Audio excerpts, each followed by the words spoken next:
The first time we came here. Oh, Paimon remembers! Nahita's consciousness had been trapped by the doctor, but we followed the clues she left behind to help her.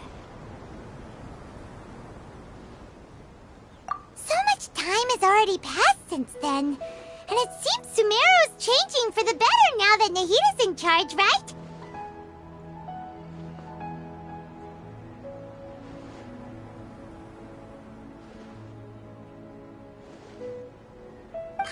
Hopes this peace will last a long time, and then Nahita won't have any more new problems to deal with.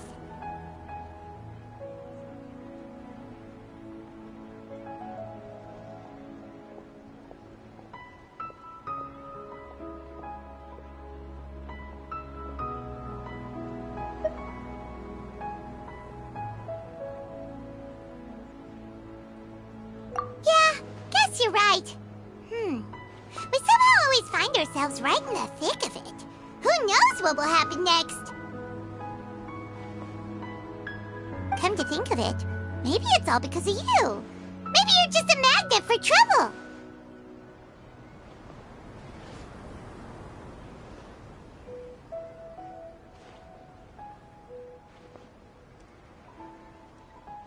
Huh?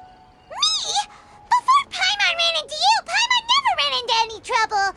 At most, when she was super tired, Paimon got caught in some strange whirlpool and sucked out into sea. And even then, you fished Paimon out!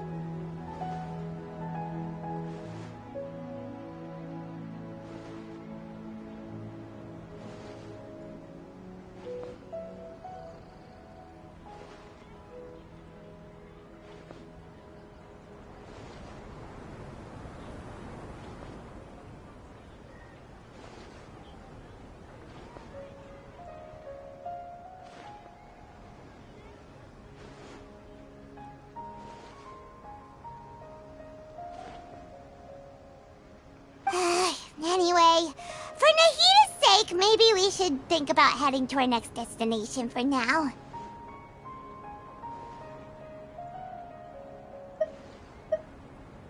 Ah, look who it is.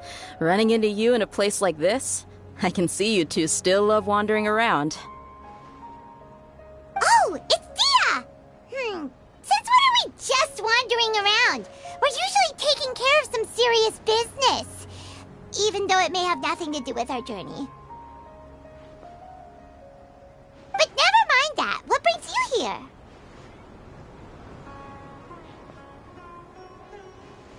I just finished a commission in the desert for a usual client of mine. Nothing too interesting. Just escorting a shipment of goods. I'm on my way to report back. That's when I saw you two all the way over there, chatting away. What were you two talking about, anyway?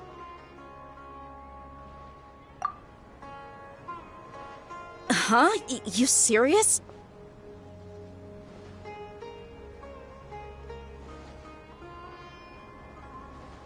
Can't say I saw that coming. But you are travelers after all.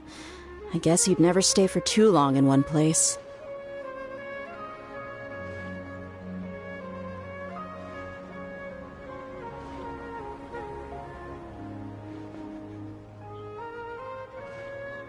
But bumping into you like this will become a rarity. I'm starting to feel sad just thinking about it.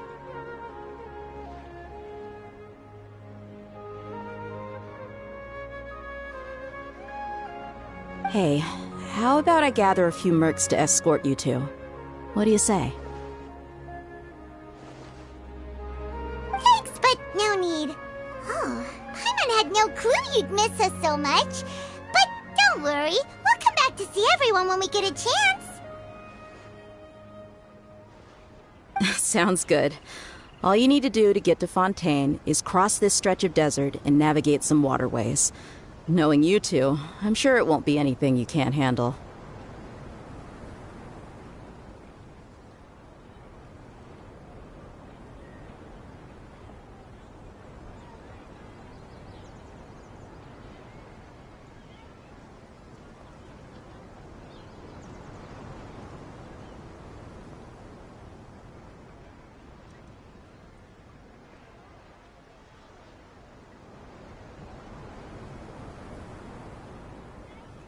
So, when are you leaving?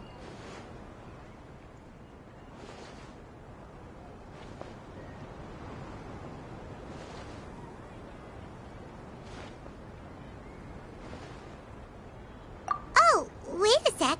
Paimon just remembered there are still a few dishes in Sumeru that Paimon hasn't tried yet.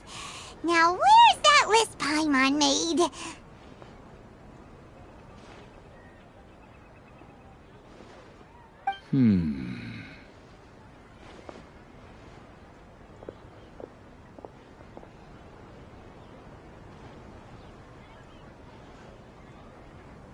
I see.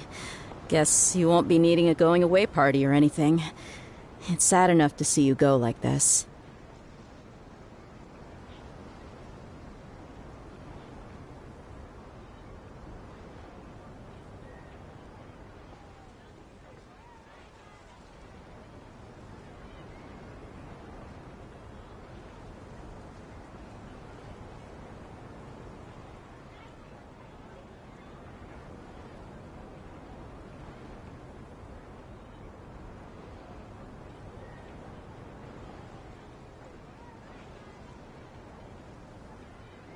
Though, now that I think about it, Sumeru wouldn't be what it is today without you. Seems true heroes always prefer leaving quietly. By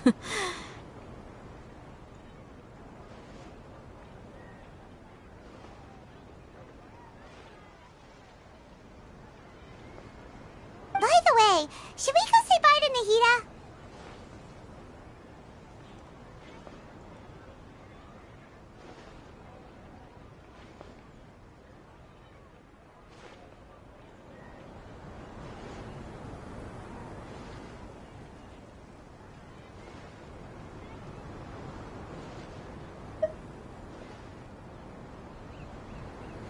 Oh, good point.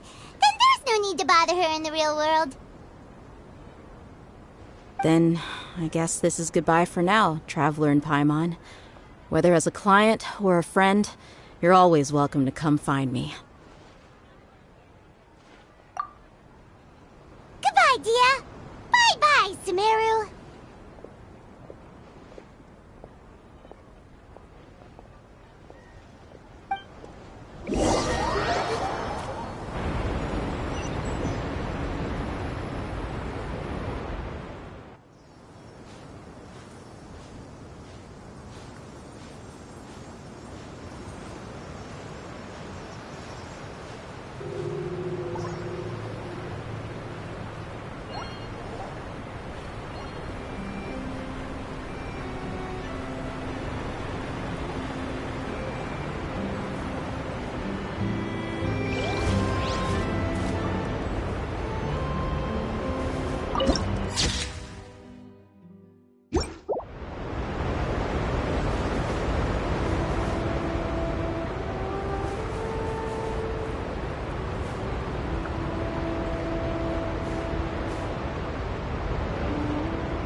Dodge this! Oh, so sorry. Ah, cool it! Ah! Ah! Ha! Dodge this! Ah! Ah! Ah! Ah! This moment will be frozen in time.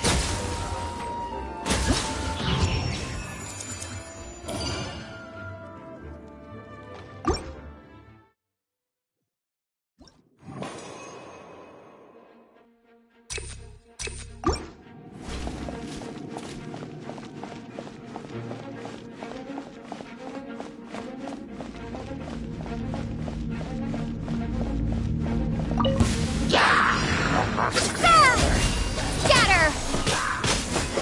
Cool it! Boba, get them!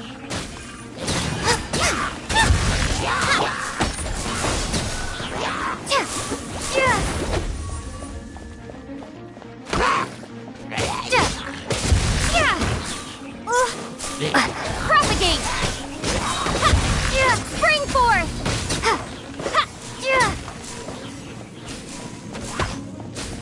Dodge this! Oh, so sorry.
This moment will be frozen in time. Cool it!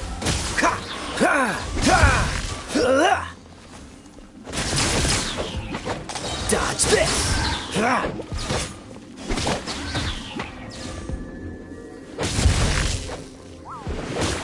Cool it!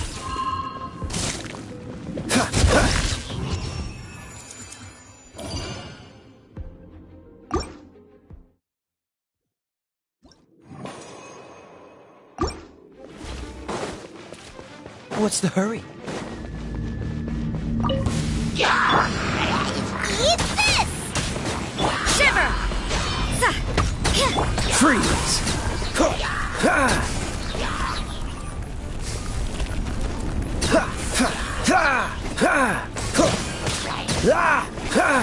Dodge this!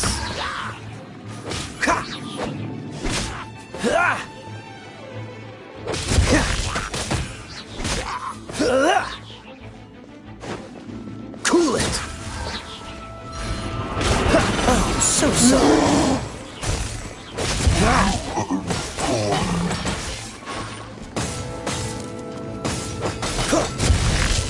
Dodge this!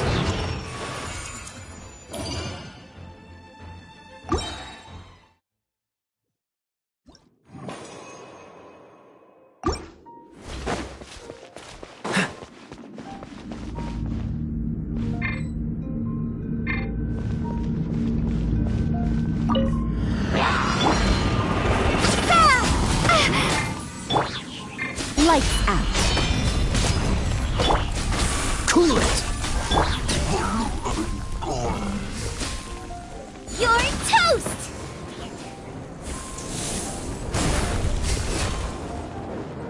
Nice and spicy! Here to play with me? The more... Freeze! This moment will be frozen in time.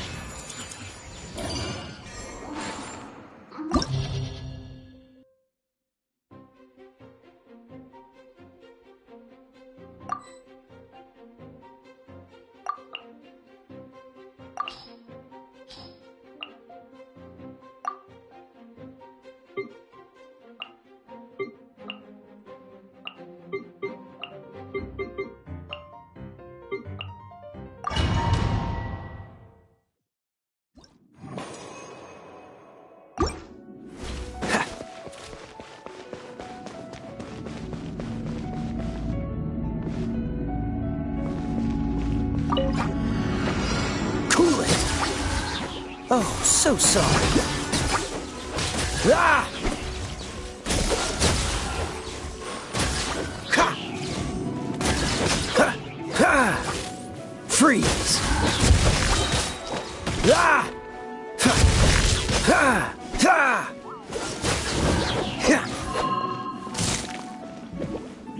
Ha! Don't get frostbite.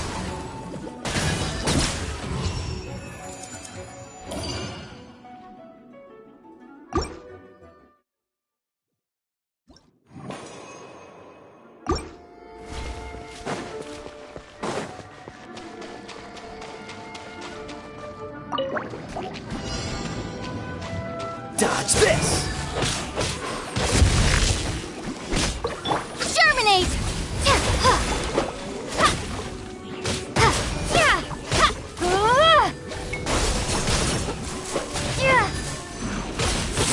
Punishment!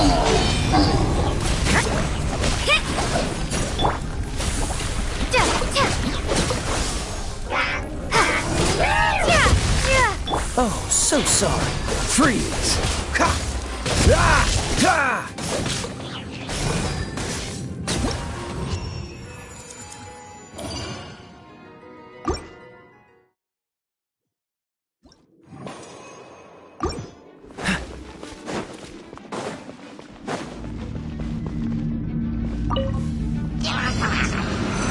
Cool it!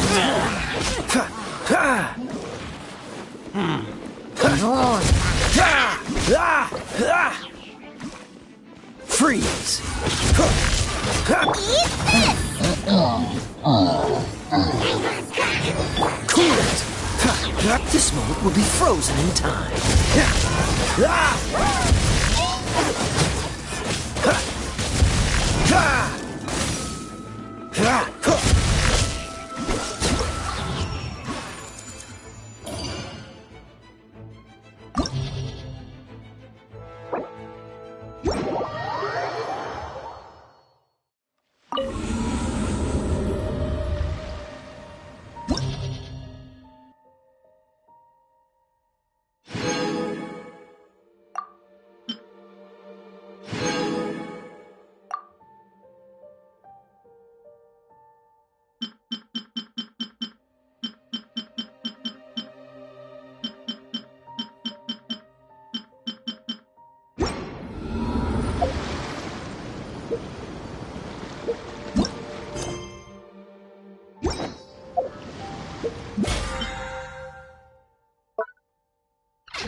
Freeze! Oh, so sorry.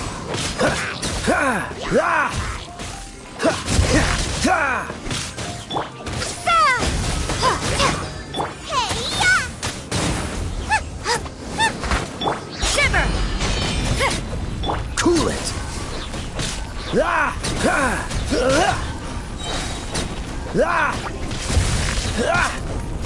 Dodge this! This moment will be frozen in time.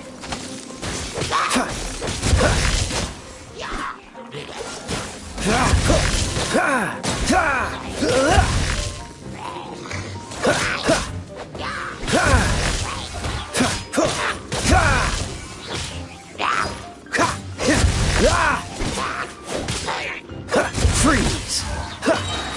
What's the... Oh, so sorry.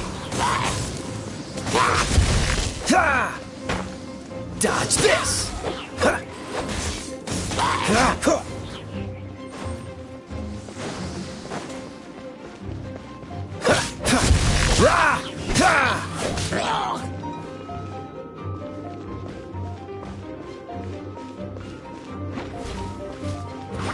Cool it!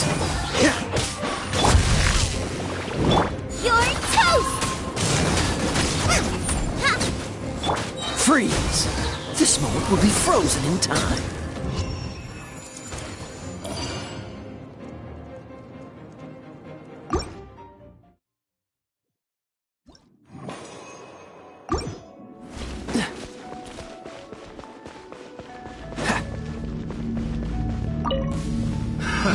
Another test subject.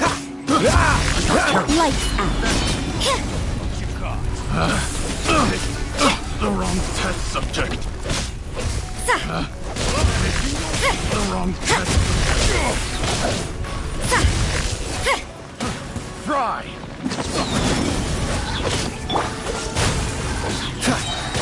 Oh, so sorry.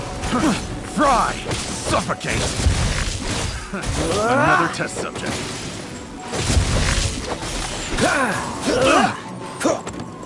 Dodge this. Another test subject. Cool it. Three! Don't get frostbite. Dodge this. Eat this! Out of the frying pan, into the fire! Punishment! You can't run!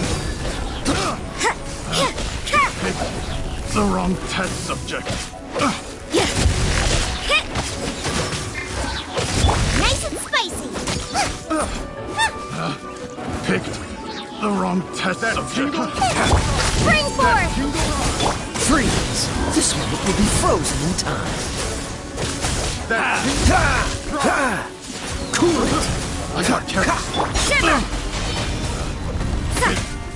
Yeah! Yeah! Try. You're toast!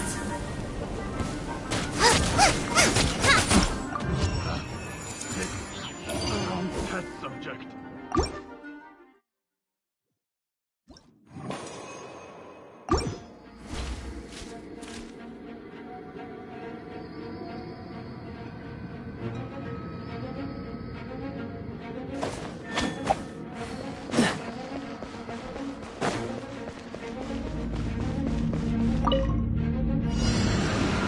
Dodge this.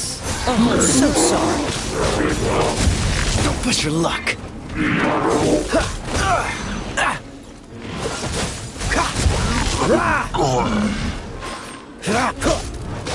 Punishment!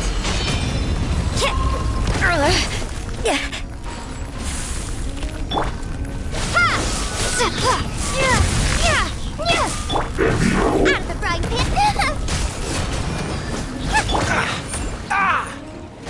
Cool it.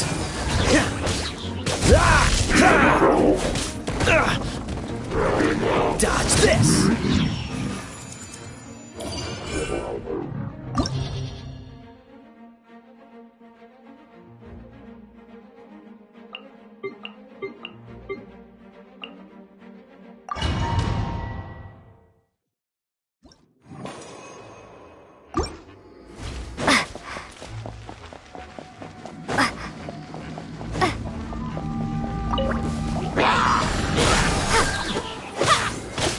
Don't get frostbite. Freeze.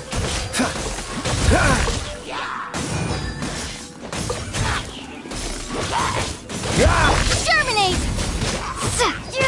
Eat this! Shimmer!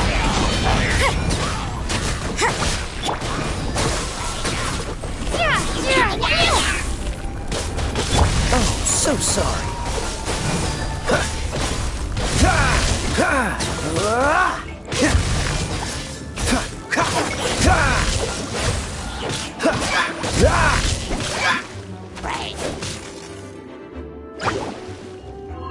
Cool it. Freeze. This moment will be frozen in time. Cool it. You're toast! Boba, get Lights out.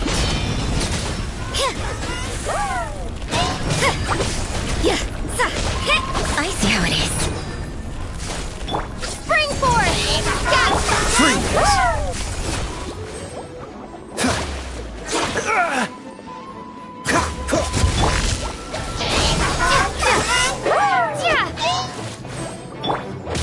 Dodge this.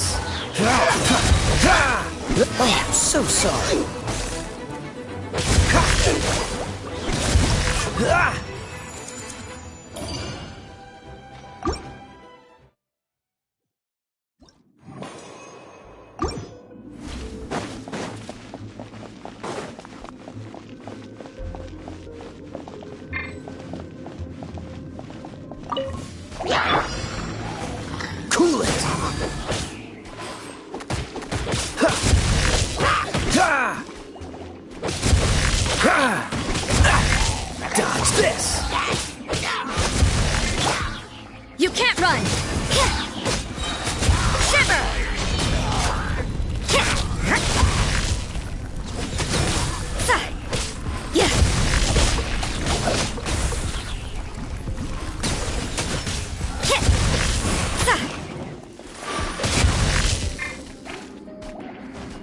Don't get frostbite. Cool it.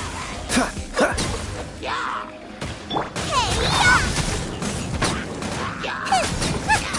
Lights out.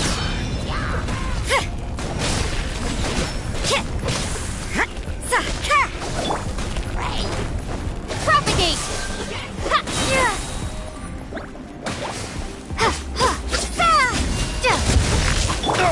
Dodge this.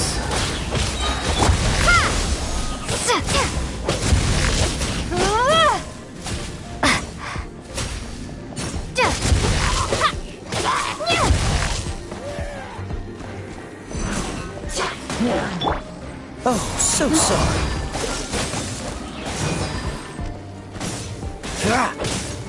Propagate!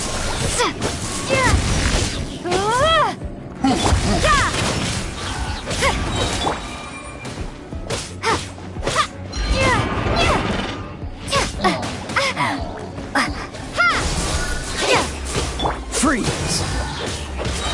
Don't get frostbite. Propagate!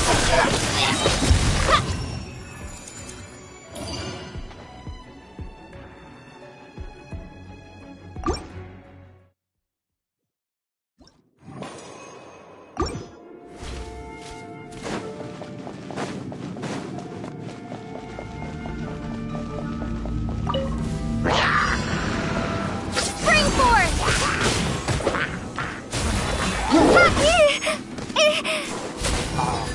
Cool it.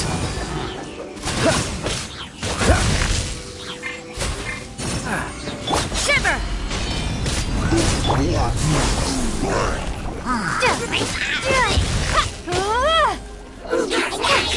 Oh, so sorry. Dodge this.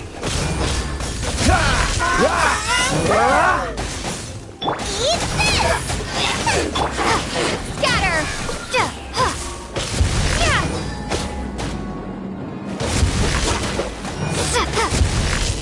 Freeze. Propagate!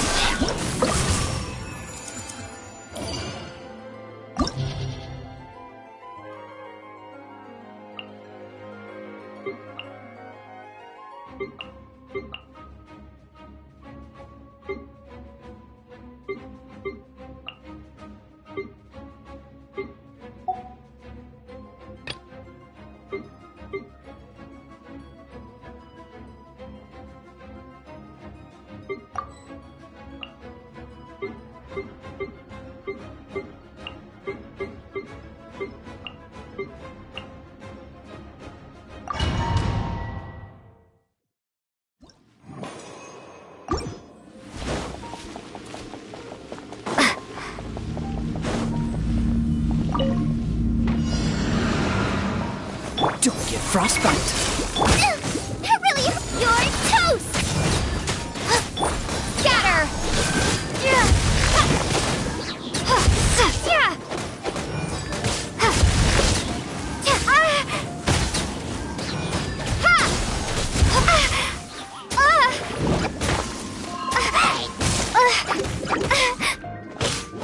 Germinate! Scatter! Dodge this.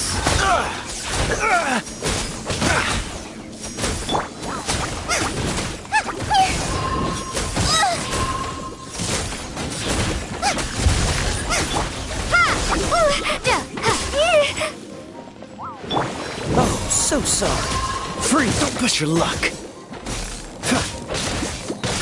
Cool it.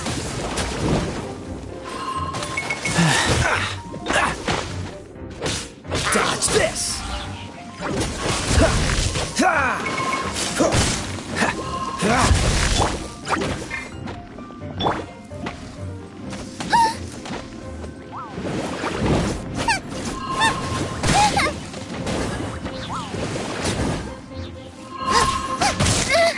No ingredients for me today.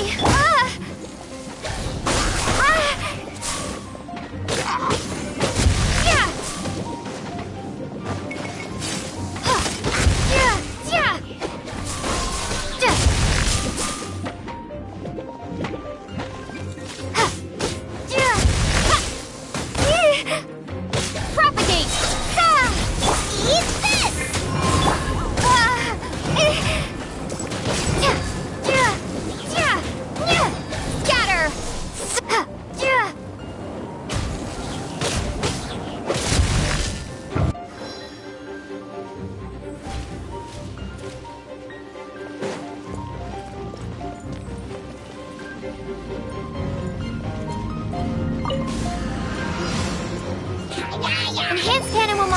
25. You can run, but you can't hide.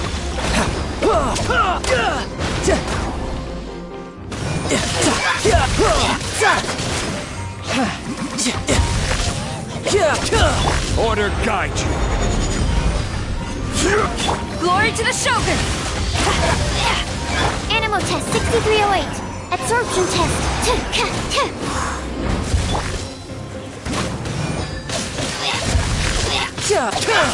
Animal test 6308.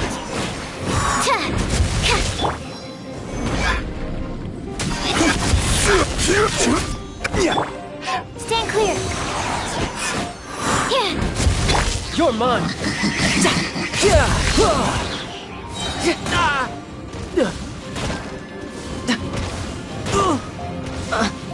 Shouldn't let your guard down. Absorption test.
heard that the industry here is extremely developed, and there are all kinds of unusual machines.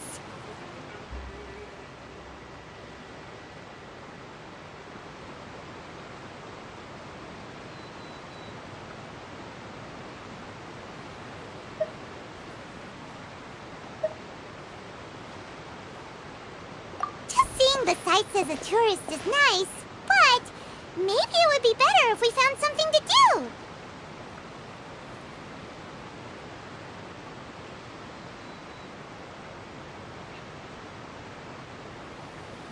What do you think?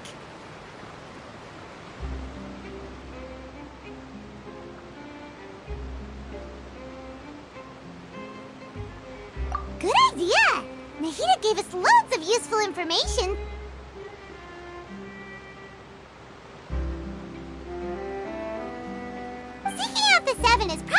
our best source for information at this point.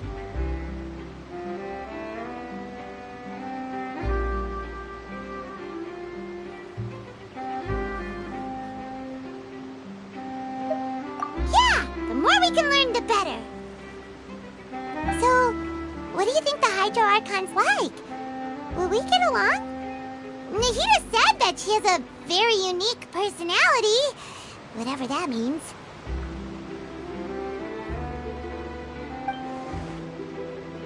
To learn about a nation's god, start with the nation's people. There seems to be some locals talking over there. Let's go see if we can join the party.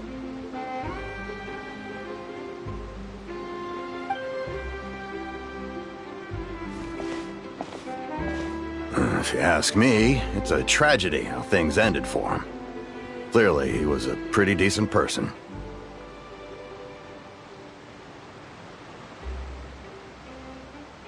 Yeah, I didn't expect that kind of ending for him. I thought he would at least fight on a little longer for his family. I was expecting a sudden plot twist, but it's a pity that it never happened. Still, his story is quite the tearjerker.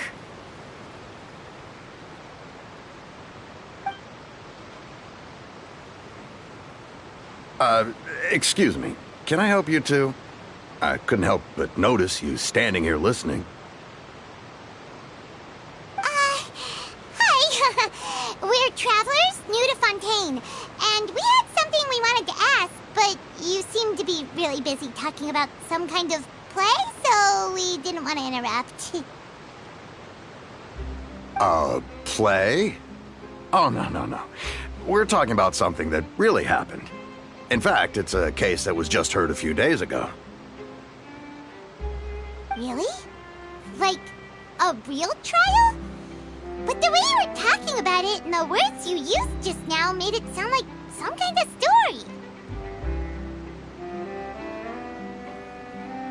Well, good tales are often based on true stories, aren't they? And what you see in reality may also be someone deliberately putting on an act while harboring ulterior motives.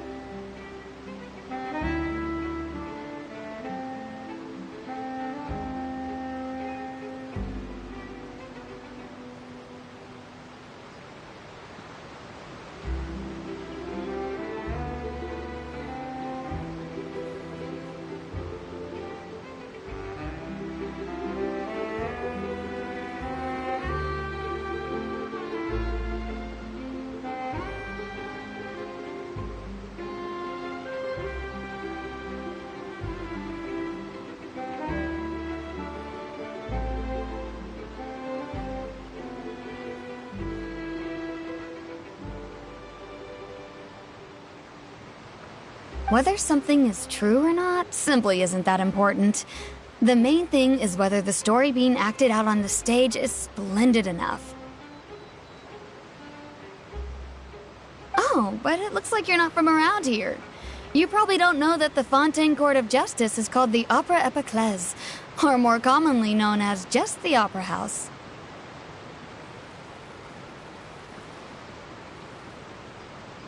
But, shouldn't court cases be treated a little more seriously than that? Not to question Fontaine's way of doing things. It's just that putting someone on trial is usually a very serious thing. No worries.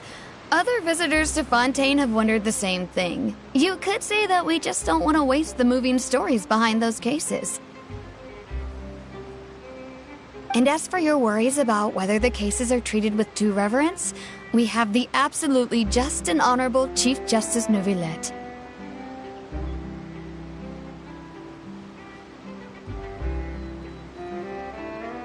As well as the Oratrice Mécanique d'Analyse Cardinal, a machine created by the Archon.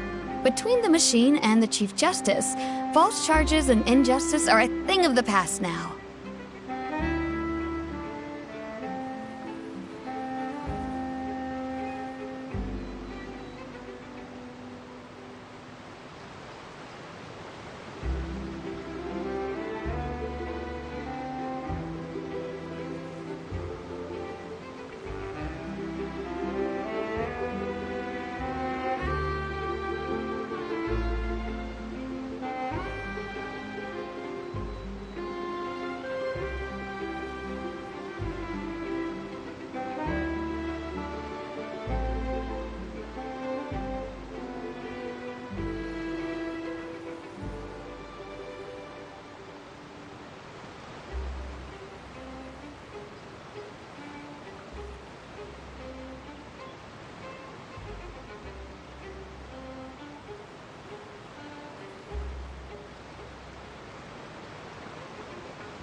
Oratrice? Is it some kind of machine, too? Oh, Paimon's curious.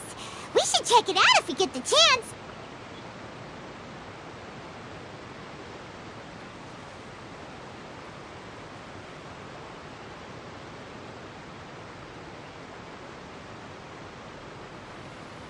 Wait, Paimon almost forgot to ask you our question. Do you know what we should do if we want to meet the Hydro Archon?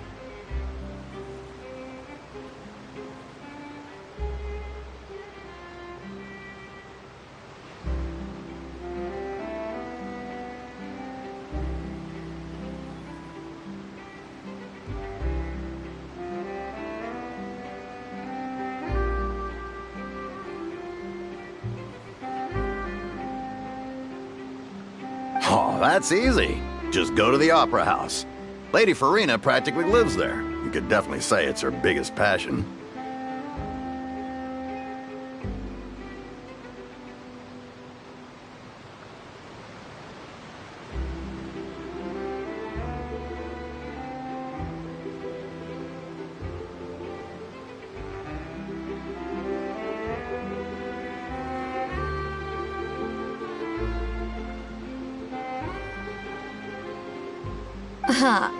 I think what they mean is that they wish to speak with the Archon personally.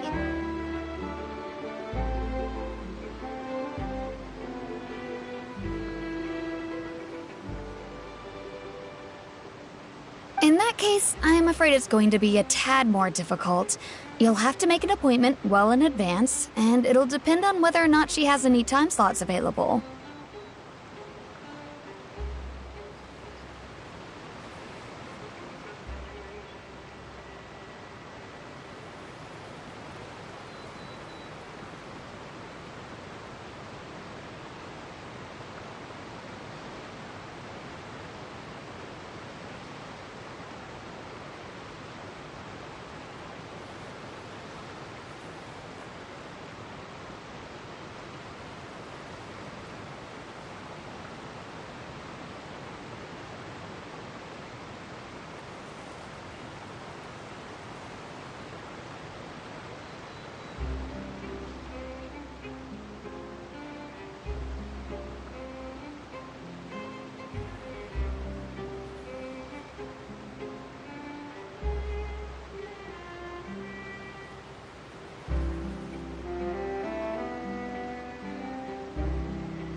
Hydro Archon's super busy taking care of official stuff? Wait, didn't you say that she's always at the Opera House?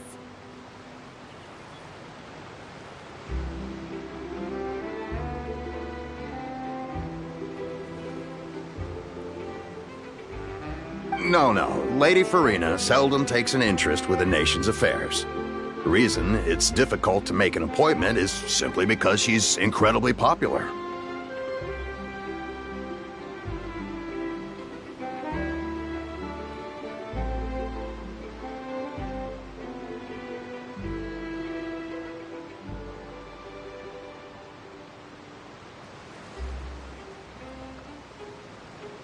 That's right. After all, she is the Archon. Though she may tend to get a little dramatic from time to time, people can't get enough of her.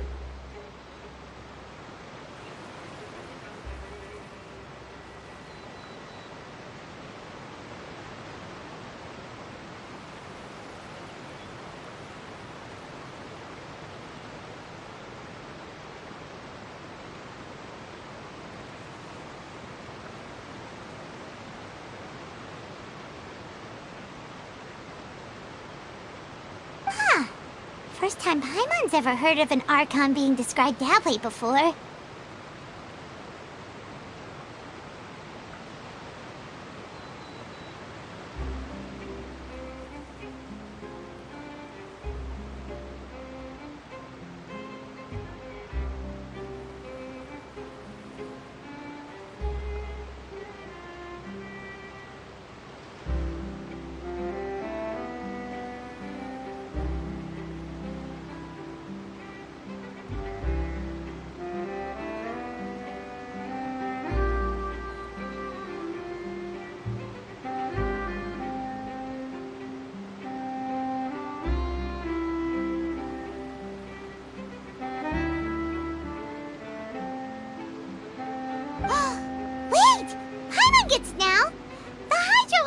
Is kinda like a big celebrity here, right?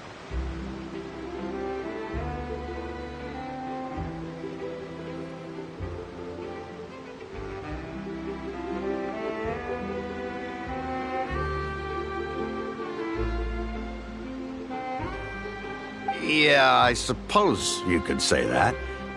Perhaps you could even say our mascot.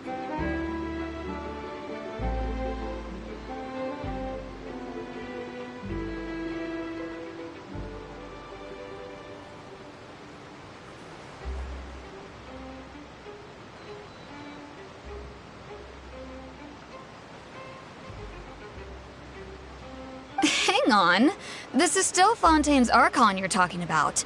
You should show some more respect.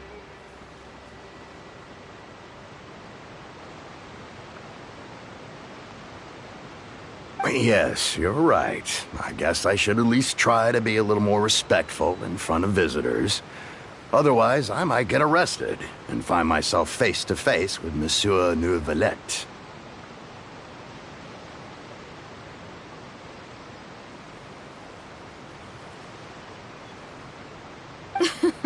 Come on. Sure, there's a lot of laws here, but nobody's going to be arrested for saying something disrespectful about the Hydro Archon.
get it. Thank you!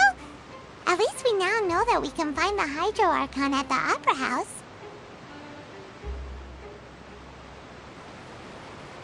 But who knows how long making an appointment will take? Guess we could have a look around the city in the meantime.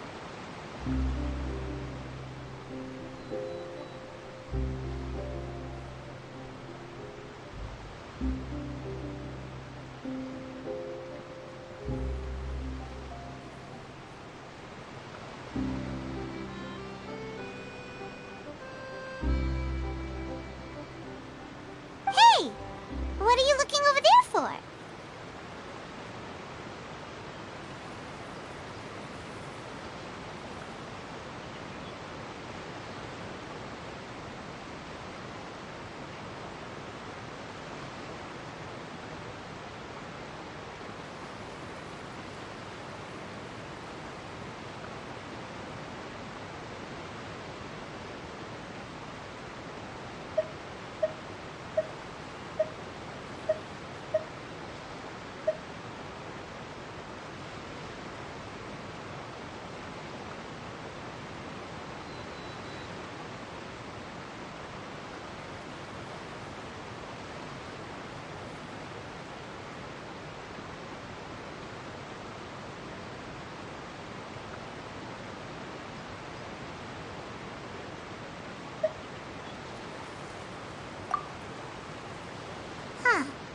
Maybe something's the matter. She isn't going to jump into the water, is she? Maybe we better go check on her.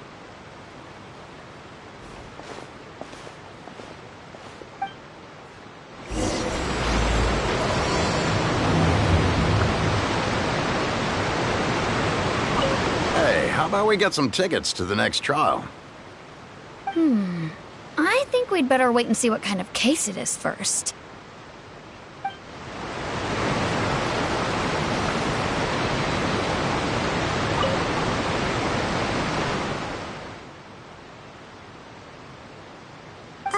Hello there. Excuse me. Are you alright? Huh? I'm fine. Thanks.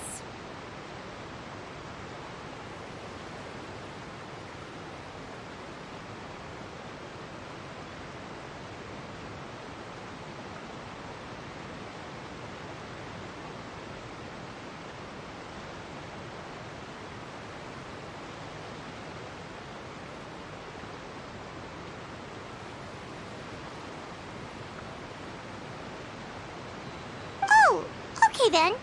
We just noticed that you seem to be worried about something.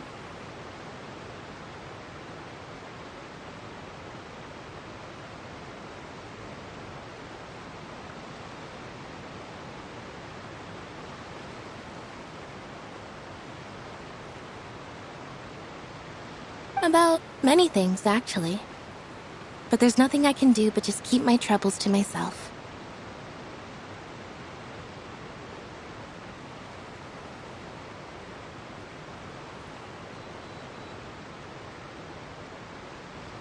I was just reminiscing about a place my brother and I would play when we were kids.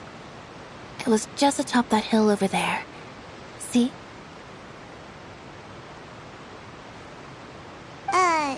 You're pointing at the sea.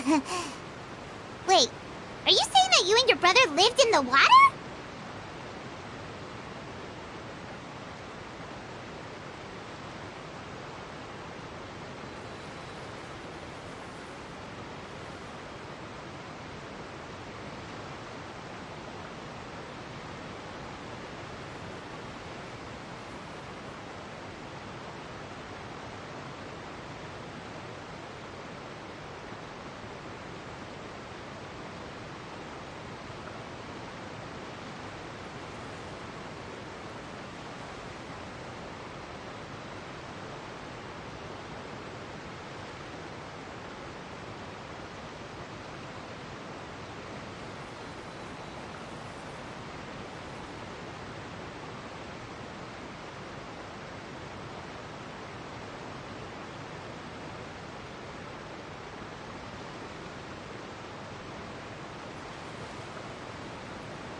Though people call the waters around Fontaine a sea, it's actually just an inland lake that's filled with fresh water.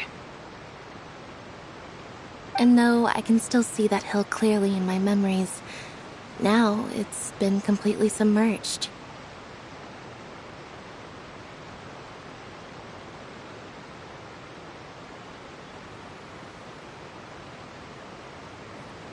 He would skip and jump, tossing sand in the wind. The sun shone brightly, and the air was filled with the scent of the sea.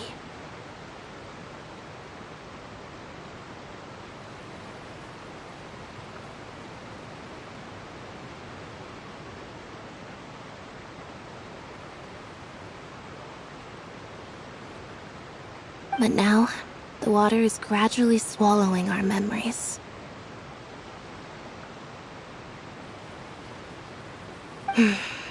It won't be long before it swallows us.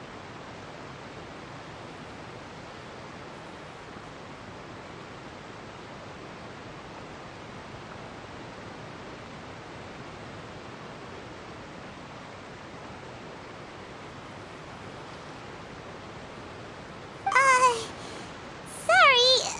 Paimon doesn't really get what you mean. Ah, I don't believe we've had the pleasure of meeting. Are you Lynette's new friends?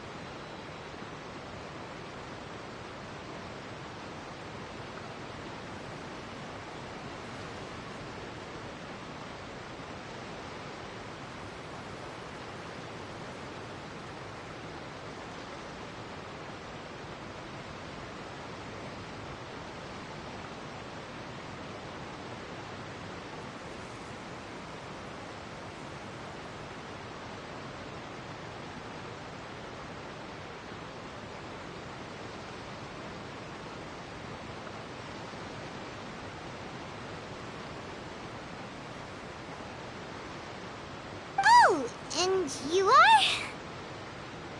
Thanks for looking after my sister. She often comes here to reminisce about our childhood, that's all. There's no need for any concern. Oh, allow me to introduce myself. I'm Linny, and this is my sister Lynette. If I had to guess, I'd say you must be travelers from abroad.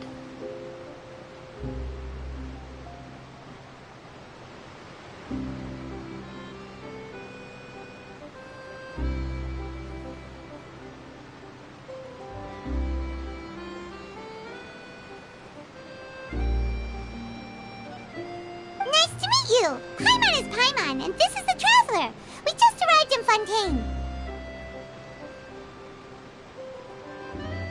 We were just talking with your sister. Even though we didn't really get what she was saying. I see. It's unusual for Lynette to be so willing to talk with anyone. In fact, she seldom speaks at all. I'm usually the only one she ever talks to.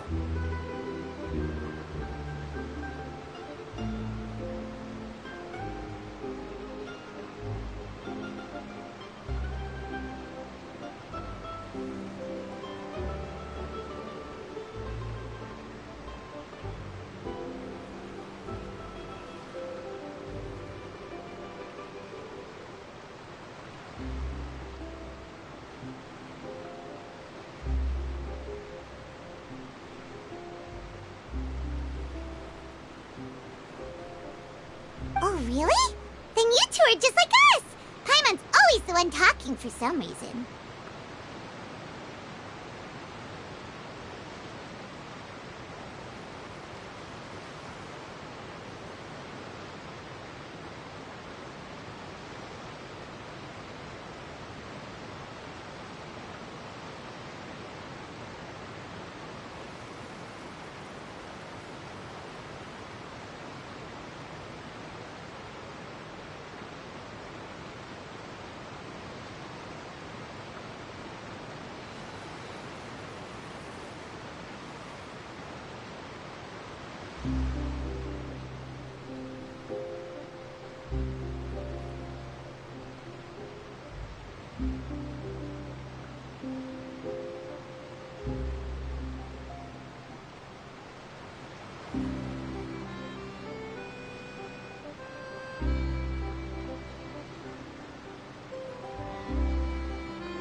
So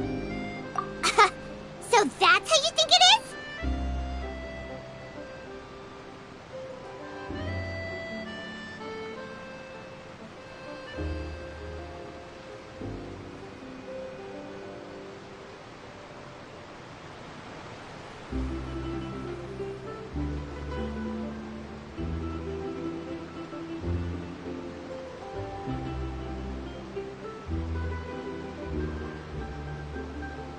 I also think my brother can be too talkative at times.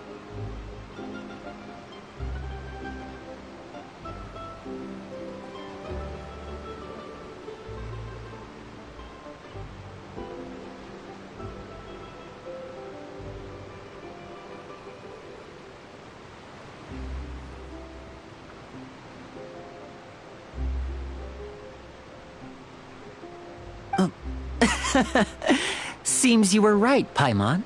We are quite similar.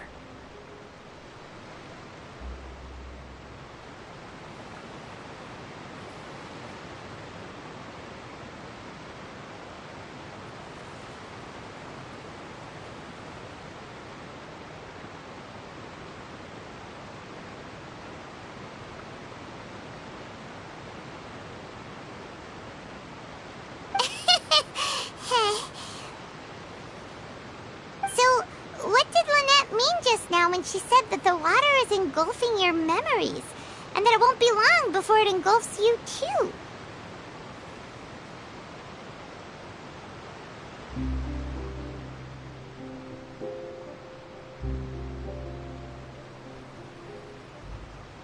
Oh, that. It's from a prophecy that's been circulating in Fontaine for some time now.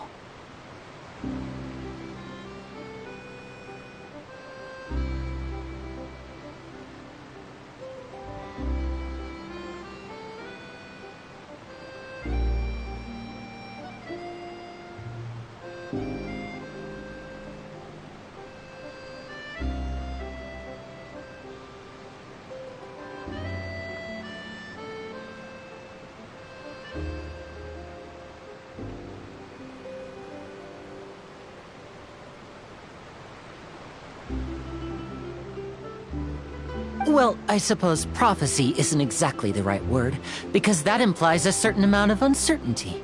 There's no doubt about what's happening in Fontaine now.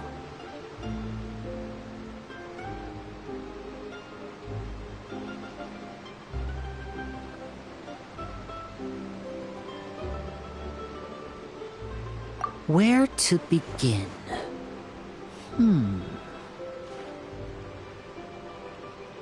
Let's put that question on hold for a moment. We still haven't formally greeted each other yet, have we?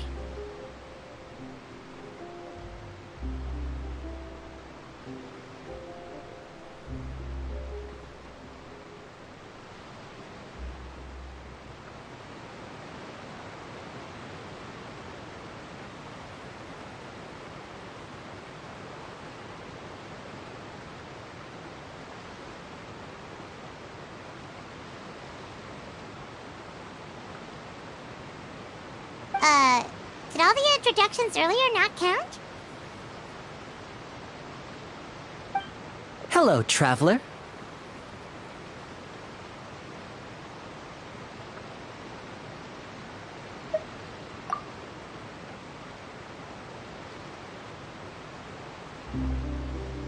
And hello, Paimon. Hey! Why didn't Paimon get a handshake? You're not poking fun at Paimon, are you?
Please, don't take offense. Just consider it a sort of etiquette we have here in Fontaine when making new friends. You should remember it. It might prove useful.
Oh, all right then.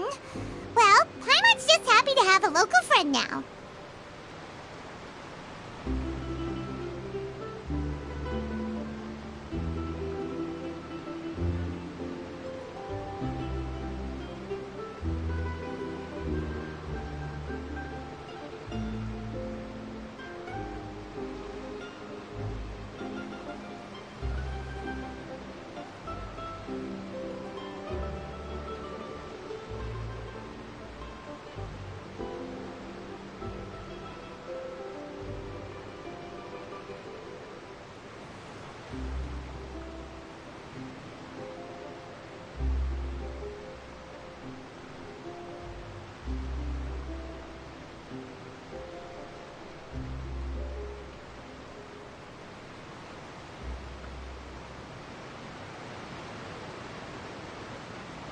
By the way, we were just getting ready to go to the Opera House to meet the Hydro Archon. Would you be able to show us the way?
So you're going to see Lady Farina? No problem at all. In fact, I was planning to go to the Opera House later myself. I'll gladly take you once I finish things here.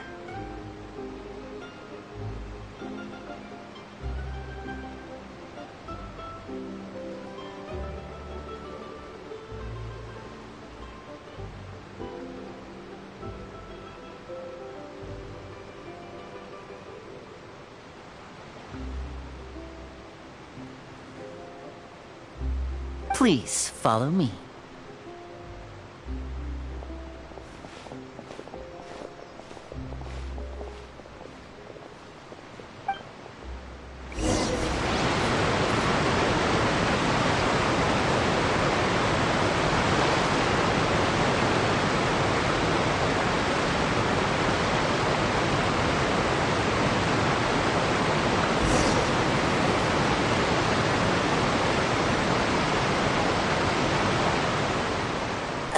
You said you were going to see Lady Farina?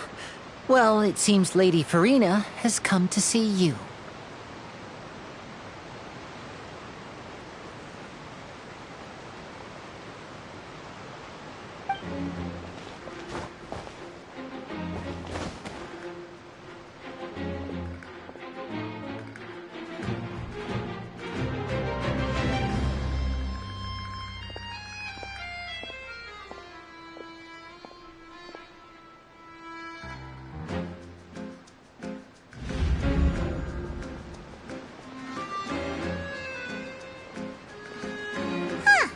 So, she's the Hydro Archon?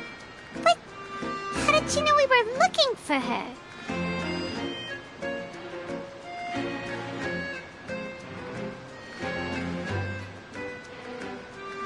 My dear people, rich and poor, those with cup in hand and those with nothing at all, raise your glasses in celebration! If you don't have one, then just raise your hand in lieu.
As you can all see, two unfamiliar travelers have arrived in our nation. Come, let us make a toast in honor of this traveler and her companion who have journeyed here from distant lands.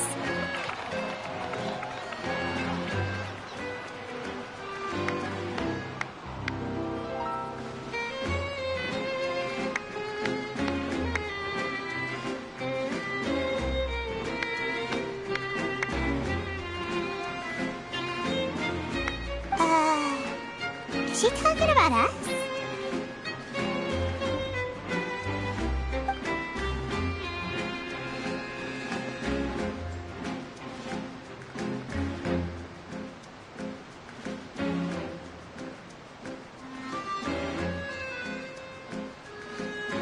I've long heard of the turmoil and chaos you've left in your wake as you visited other nations. But I welcome you nevertheless. No, I have come to receive you personally.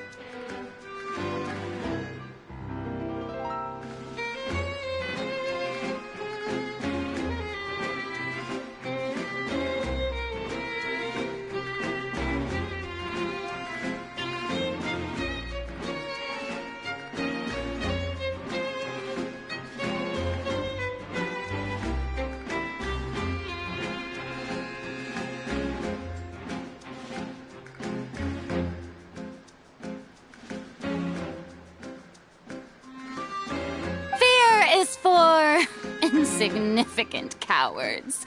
I am a god, and I will never entertain the notion of such meaningless wariness. You can be rest assured, I see clearly your sincerity.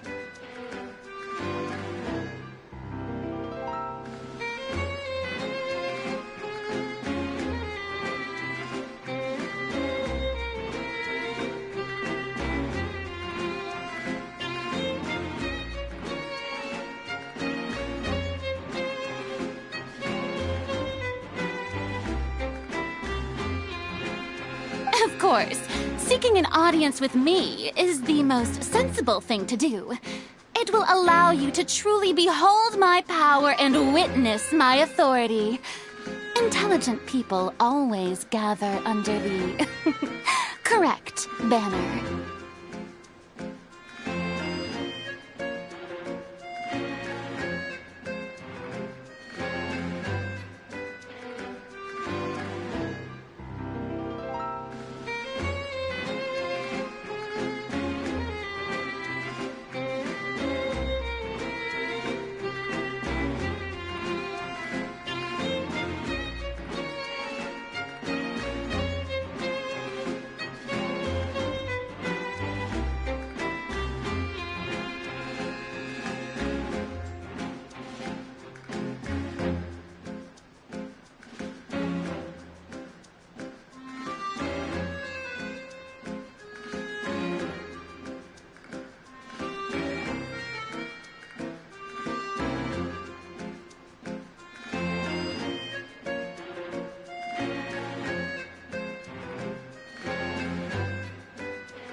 Hereby welcome you to the nation of Hydro and acknowledge the value and significance of your trip. Now, you may rejoice in this.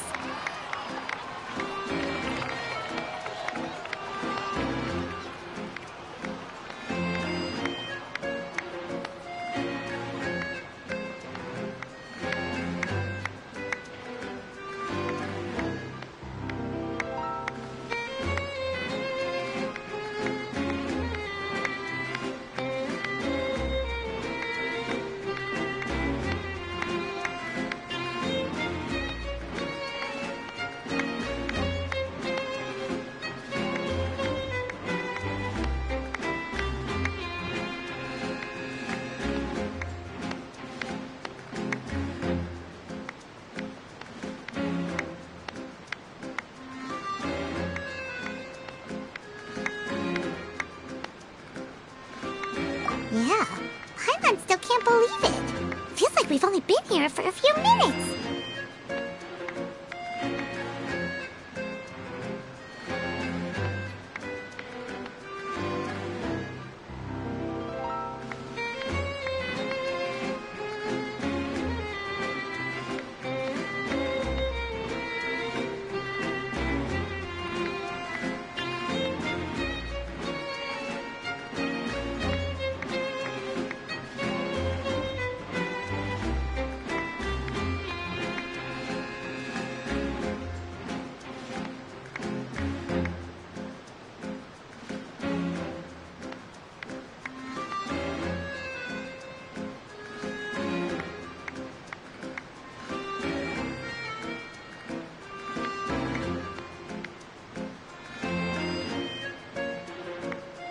But the Hydro Archon's entrance was, how should Paimon describe it?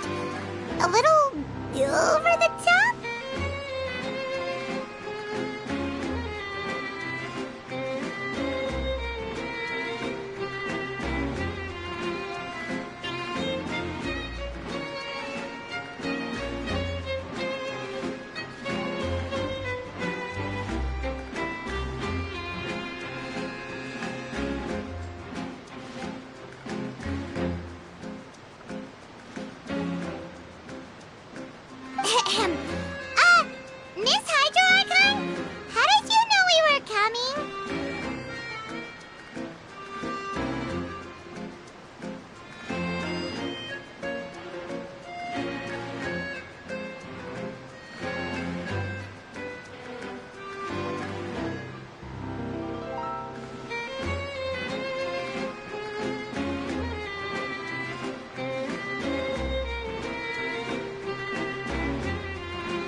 Outlanders, you inevitably lack even some of the most basic understanding. Don't forget that even the gods can be divided into the mediocre and the excellent. I suppose it's only natural for you to be awestruck by my abilities.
You had best stop and consider. Do you really have the noble qualities and etiquette necessary to communicate with a god? All it takes is a flick of my finger for me to know everything about you.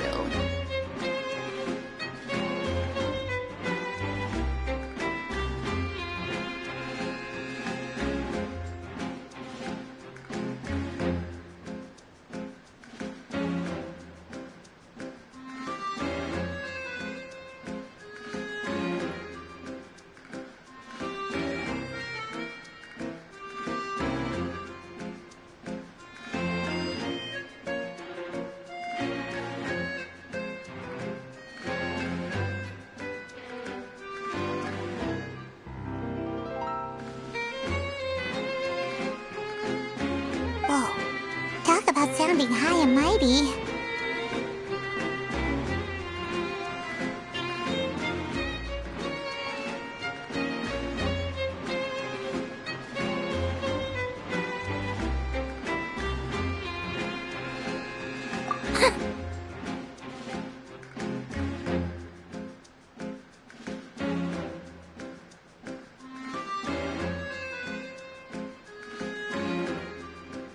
Oh? What's with these looks? Perhaps the welcoming ceremony still isn't enough? What else should I say then?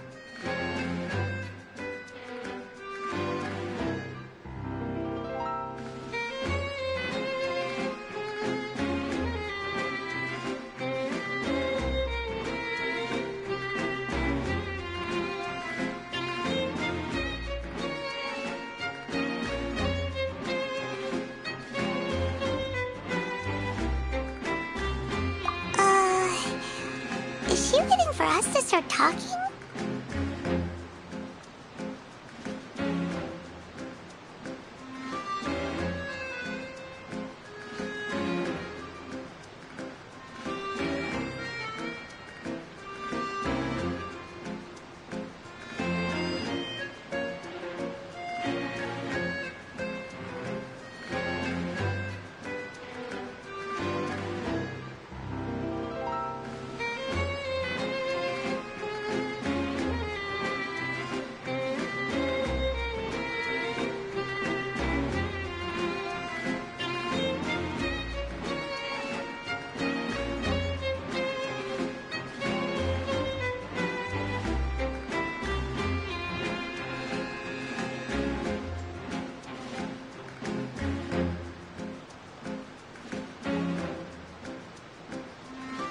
Wow, I didn't expect to see Lady Farina here. What a surprise! Wait, does this mean they're the legendary blonde traveler? How did I not notice before?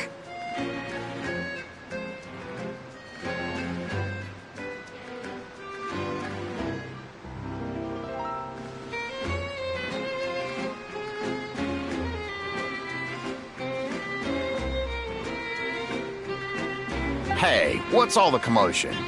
Oh, is that Lady Farina? Is there some kind of drama going on? Of course! That's the blonde traveler, the one all those stories are about. Lady Farina came here to personally see her. Oh, I bet this is going to be the duel of the century.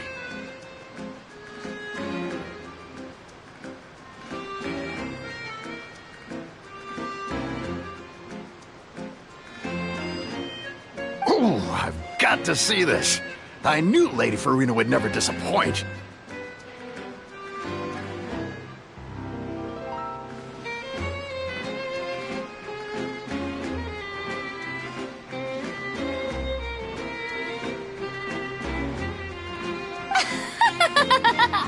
Yes, but don't get too excited now. My dear believers and spectators alike tend to get quite rowdy, and despite the noise, I've come to tolerate all their ruckus.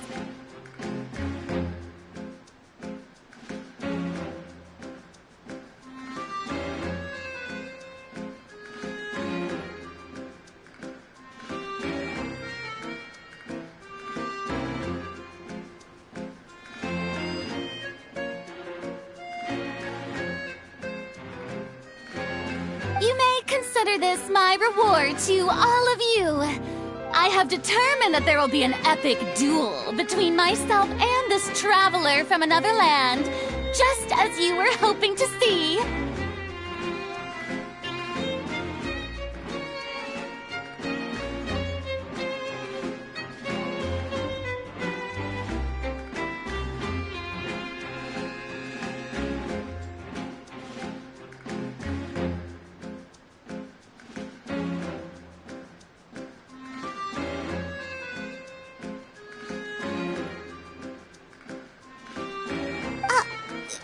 Now she wants to fight?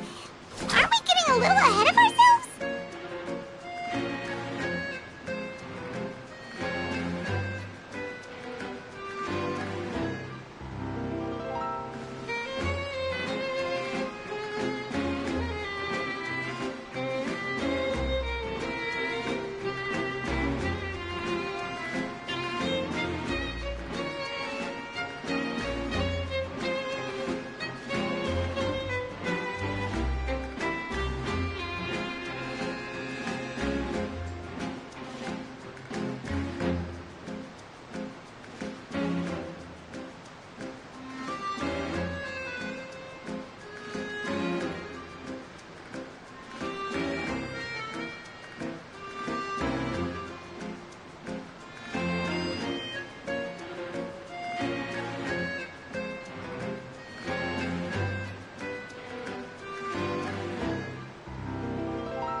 Not afraid.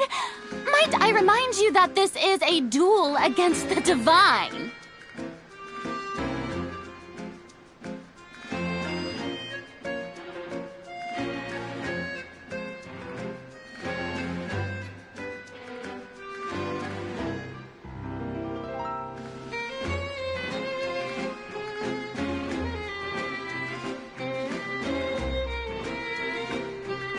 What are you trying to do, traveler?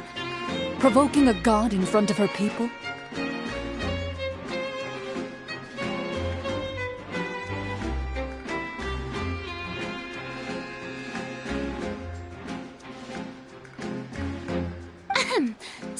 down, Clorend.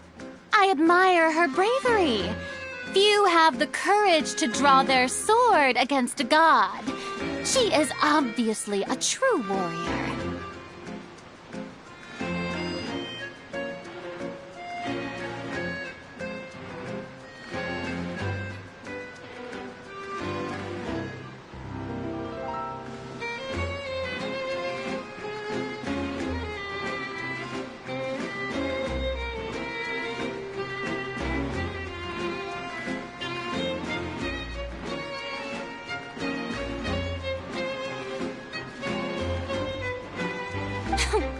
Unfortunately, people nowadays only crave to be thrilled, and a mere duel will not slake their thirst for excitement.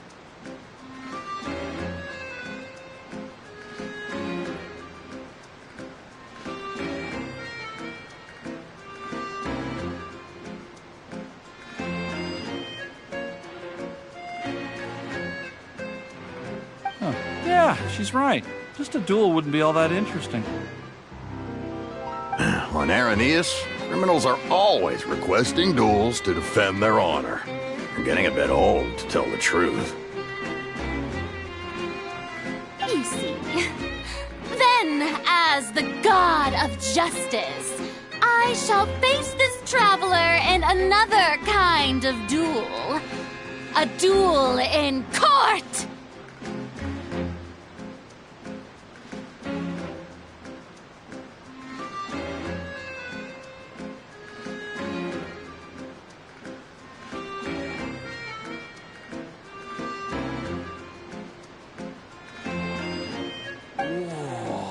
All right!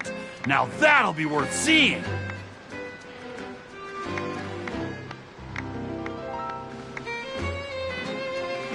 Right. This is Fontaine, after all. It's such a grand opera house, it would be a pity not to use it.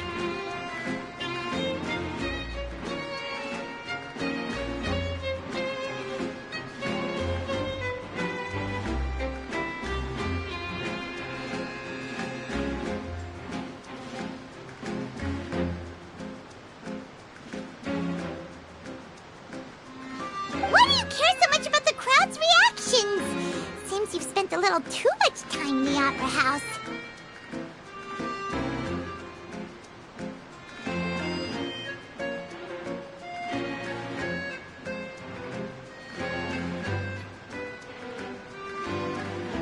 Besides, how exactly do you plan to have a duel in court? You mean you're going to put us on trial?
Oh, we have reason to put you on trial.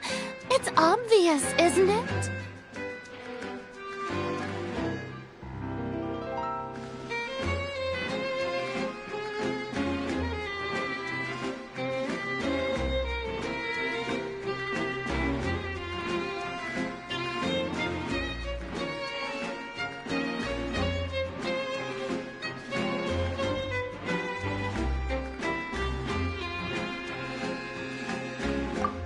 According to Fontaine law, no one is permitted to release any flying objects within Fontaine city limits during the first 3 days of each month. You are clearly guilty of violating this law, no?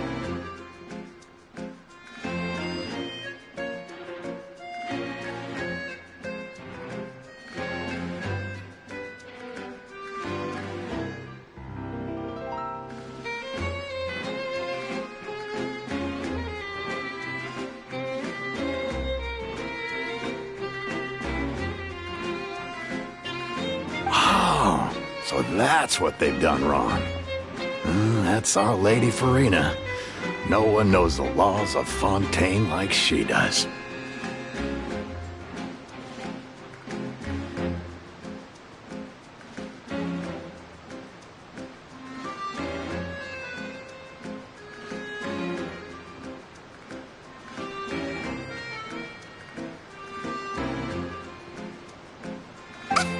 You call that obvious? What kind of law is that? Wait, flying object? You mean Paimon?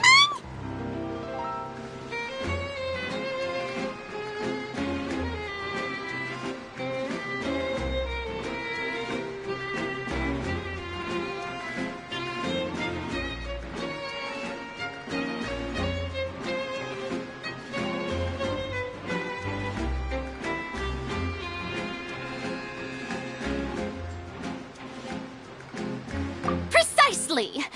Now, if you two have no objections, then in the name of the Hydro Archon, I order your arrest.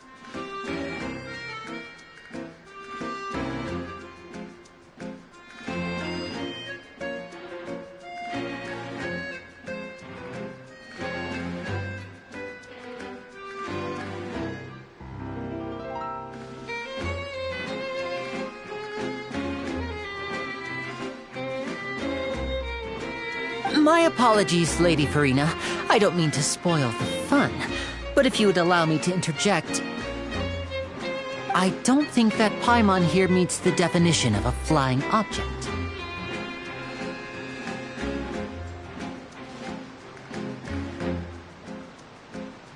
You tell her, Linny! Finally someone who's not crazy. How could anyone call Paimon a flying object?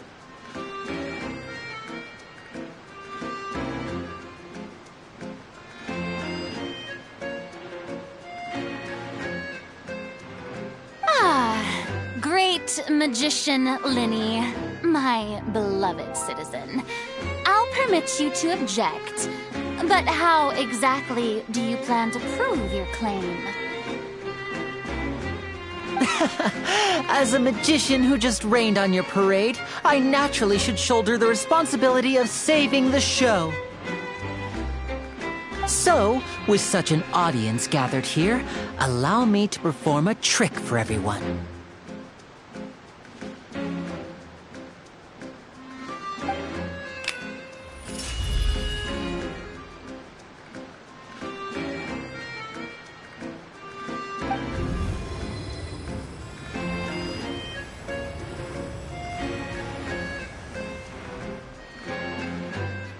Ta-da!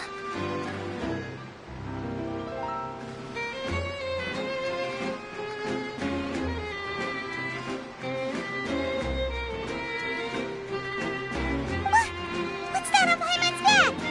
Hey, when did Linny do that?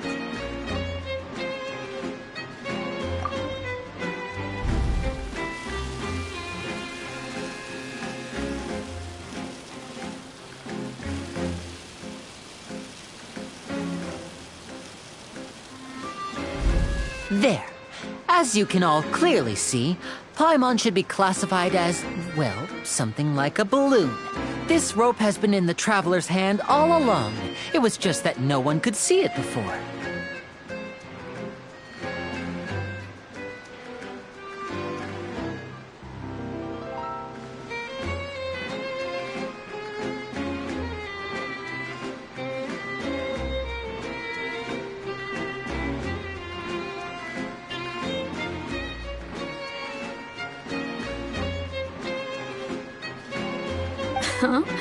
You call that magic? You've got to be joking.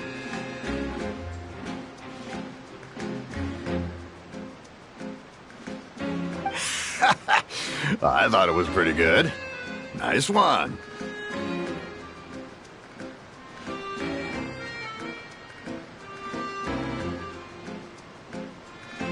Huh.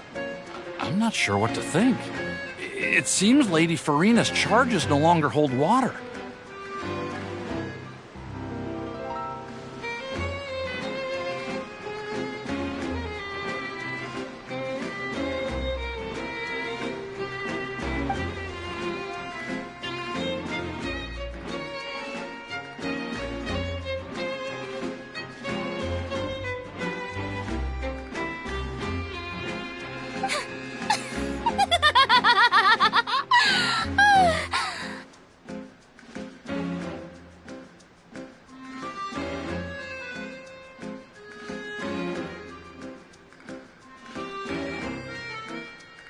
Amusing. Very amusing, Linny. Just the sort of unexpected twist that I enjoy. With you here, today's performance can finally be called complete.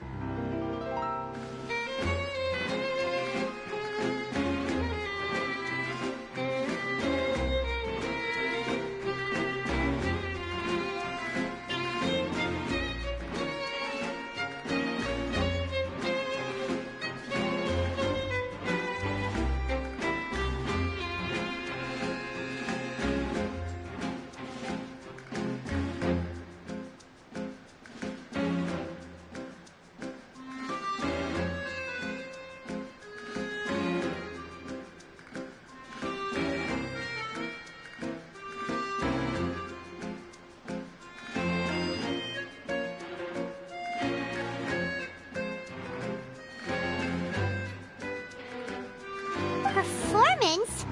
You see all this as a performance?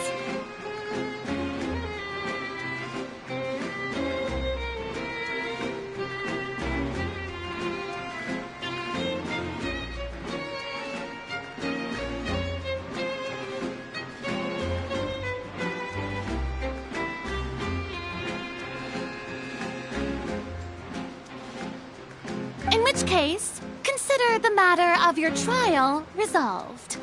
The god of justice will not bring charges against an innocent person. But when there are valid grounds, I will not only judge travelers from abroad,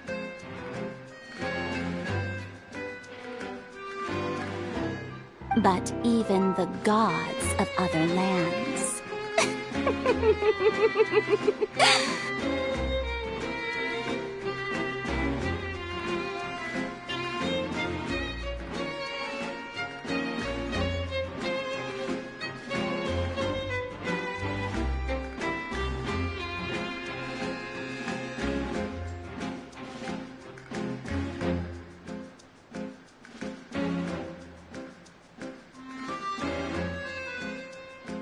I look forward to seeing your upcoming performance at the Opera House, Mr. Linny and Miss Lynette. That's enough for now. Toodaloo!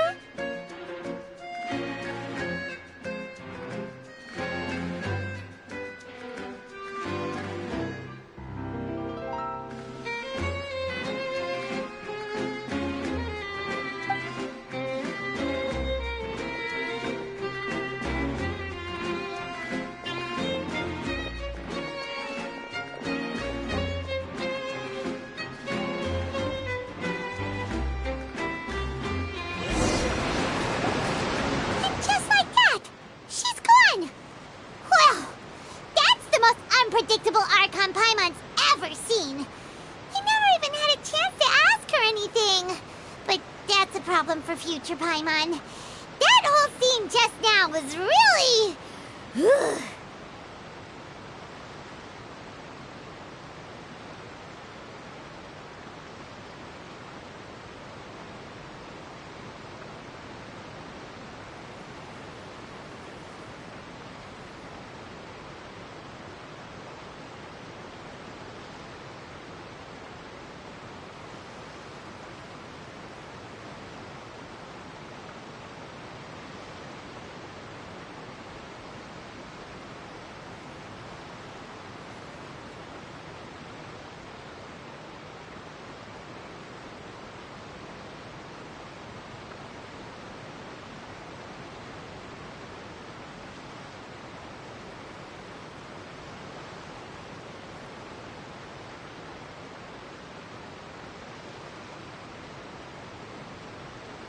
Don't mention it. I just happened to remember that there was such a law, so I did a little preparation, just in case. I didn't think it would actually come in handy.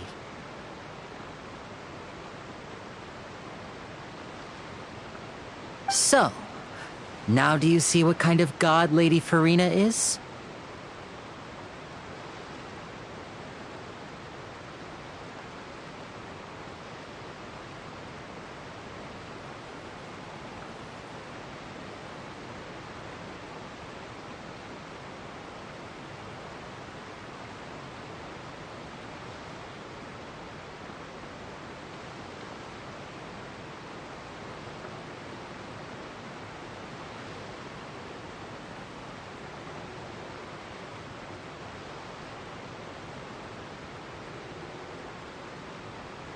She can be a bit confusing at times, but she is still amenable to reason.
Anyway, Paimon had no idea you were a magician, Linny.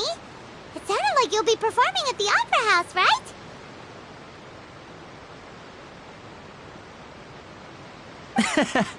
I just know a few simple tricks I use to make a living. Lynette is my assistant.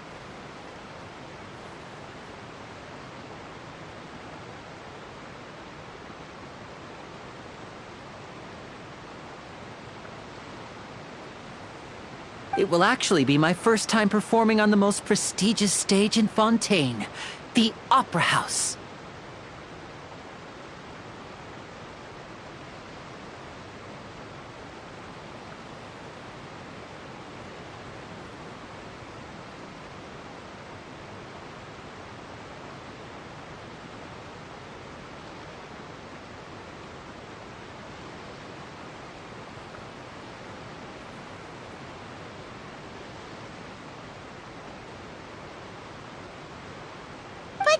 Isn't the Opera House where criminal trials are held in Fontaine?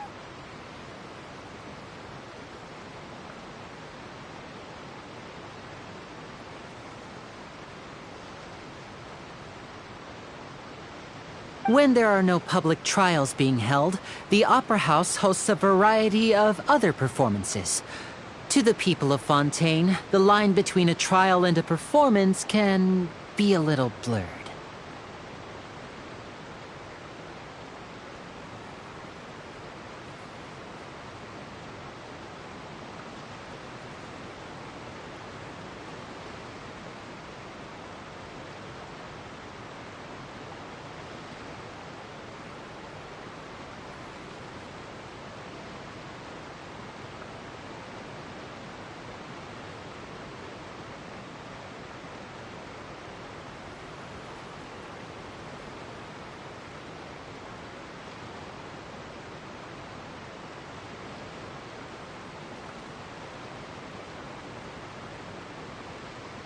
And speaking of performances, I would be remiss to forego this opportunity gifted by fate. Might I invite the two of you to see my performance?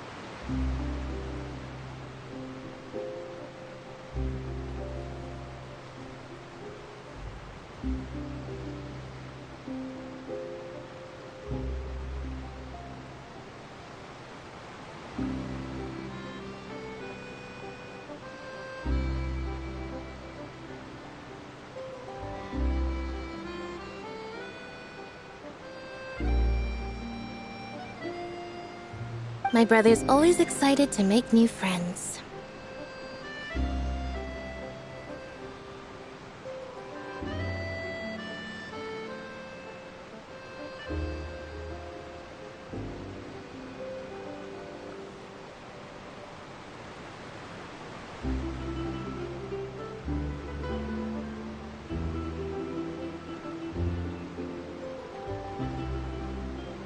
Oh, sure. We don't really have anything to do now, and we wanted to go to the Opera House anyway. Splendid. In that case, why don't we go together? I'll show you the way. I just have something to take care of first. Oh, you really mean it? Then I'll take you up on your offer. This is a magical item known as a magic pocket. Perhaps you can help me distribute them to the people here.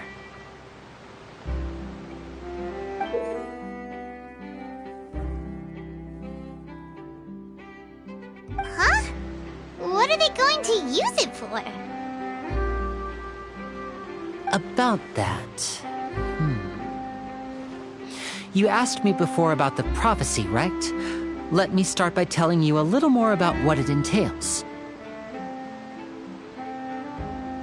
I'm not sure exactly when it began, but a prophecy has been circulating around Fontaine.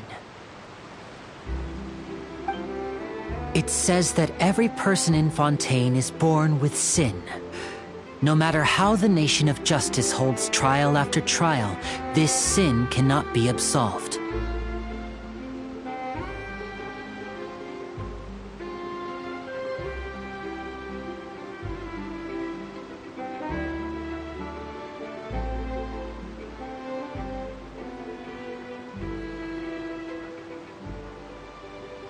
Until one day, the water levels in Fontaine will rise, and the sinful people will slowly be drowned. In the end, the people will all be dissolved into the waters, and only the Hydro Archon will remain, weeping on her throne. Only then will the sins of the people of Fontaine be washed away.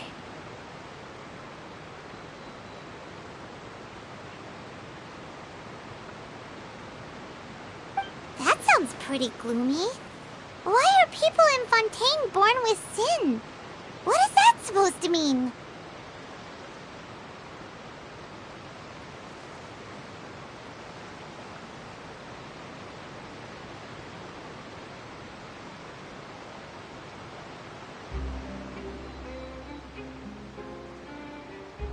There are lots of guesses. Some say that the ancestors of Fontaine stole the power of the seas and stirred its wrath.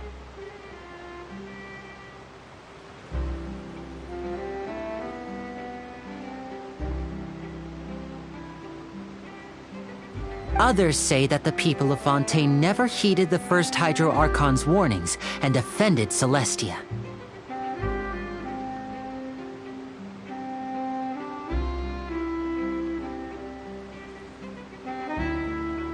But here in Fontaine, evidence is what matters. There hasn't been concrete evidence for any of these claims, so they can only be regarded as conjecture.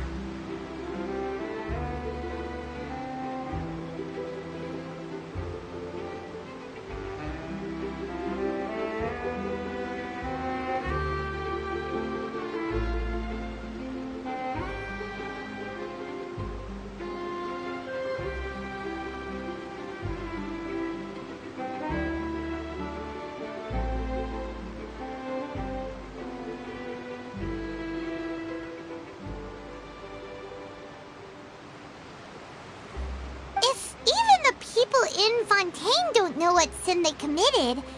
Wouldn't it be better just to ignore the prophecy completely? Why bother feeling guilty all the time?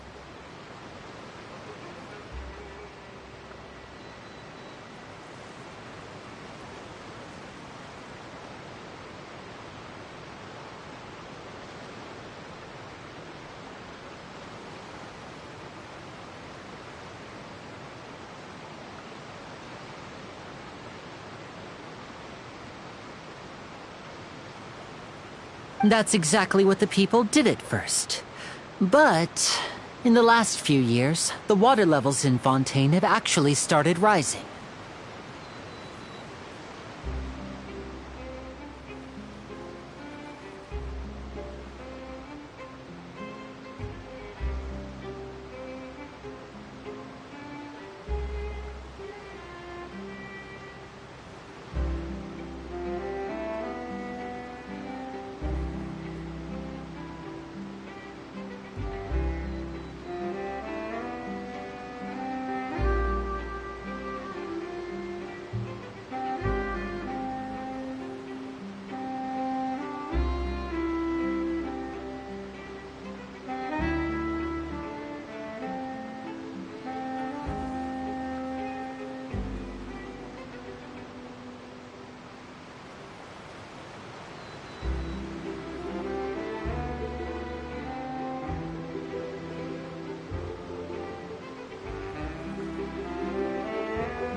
Many places have already been completely submerged, and now lie beneath the sea. Many people carry on with their lives as before and shrug it off as a natural phenomenon. But my family and I think that the people of Fontaine shouldn't ignore the possibility, which would end up sentencing them to death.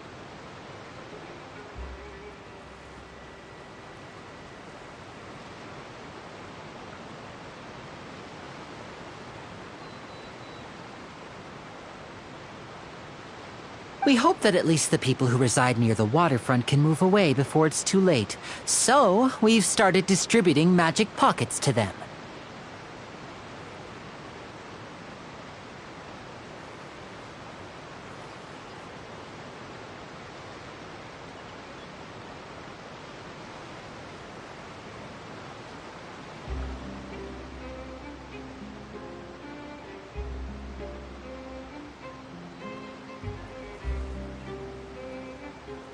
As a magical item, these magic pockets have astonishing capacity.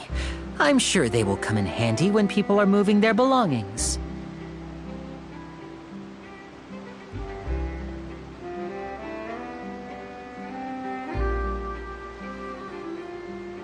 Oh, Paimon gets it! It's like preparing for a rainy day! But this is more than a bit of rain.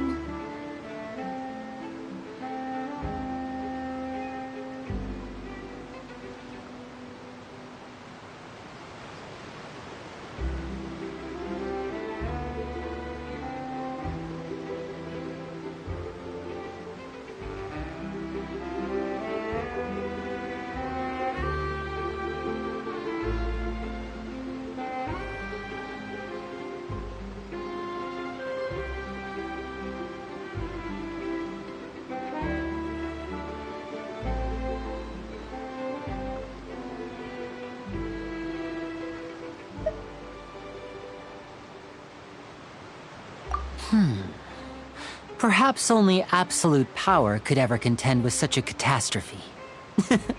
But who knows? We're just tiny specks in the grand scheme of things.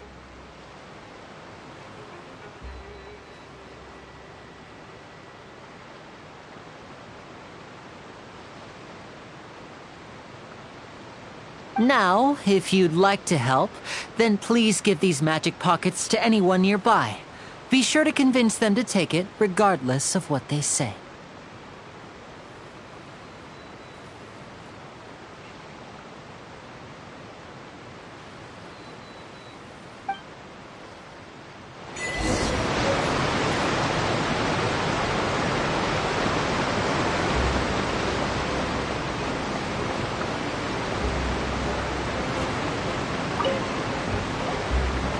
So you're the blonde traveler that everyone's been talking about.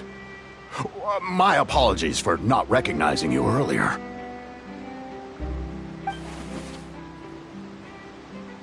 Oh, a magic pocket?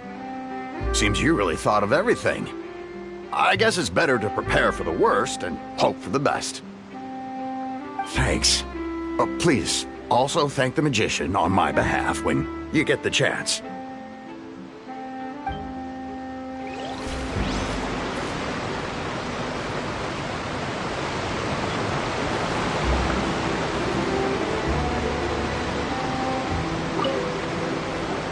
What's this? So you also believe in the prophecy. Keep it. I won't have any use for it. What? You mean you don't believe in the prophecy? No, I believe in the prophecy.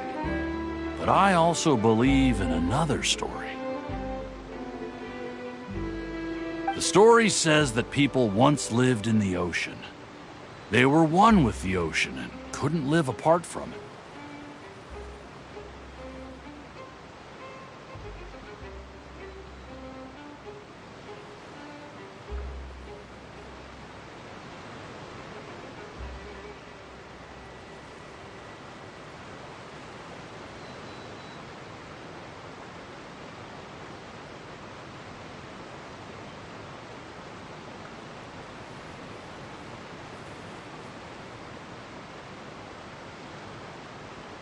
But as time wore on, people desired to live on land and developed blood vessels, encapsulating the sea within their bodies. Thus could people set foot on land. So, if you ask me, when the water rises and takes us all, it'll be like we're going home.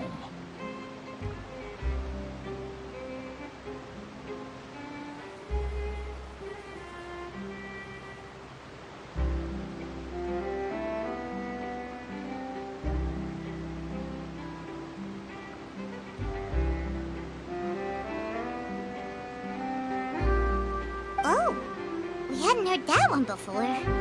But people can't live underwater. They'll die. You should probably still take it.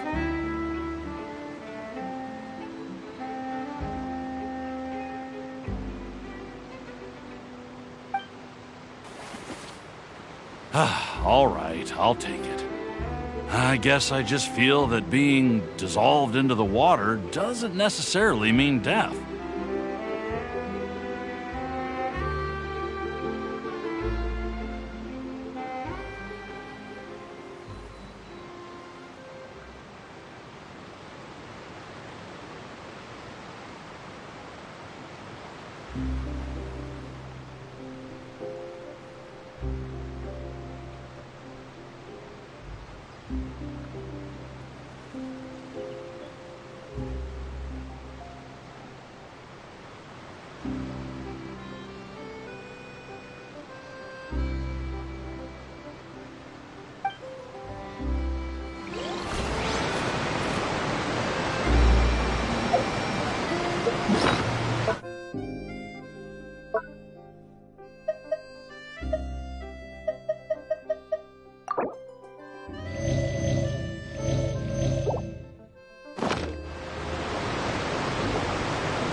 Huh?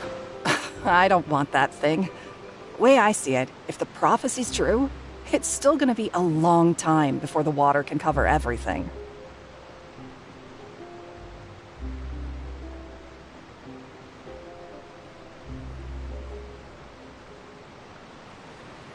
Life is all about living in the moment. What use is there in worrying about the future all the time? We'll cross that bridge when we get to it.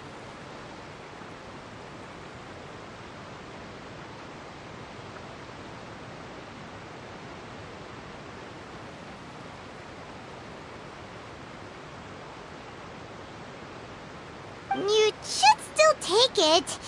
You never know when it'll come in handy.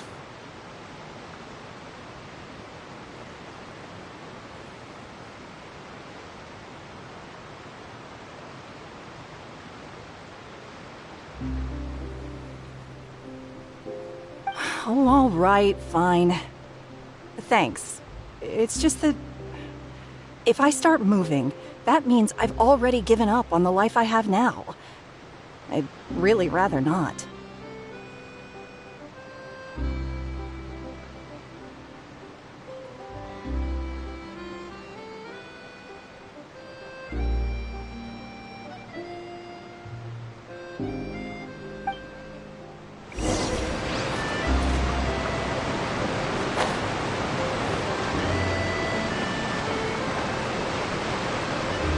Oh? You already handed out all of the magic pockets?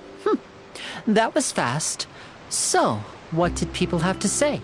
I bet you heard some, interesting opinions.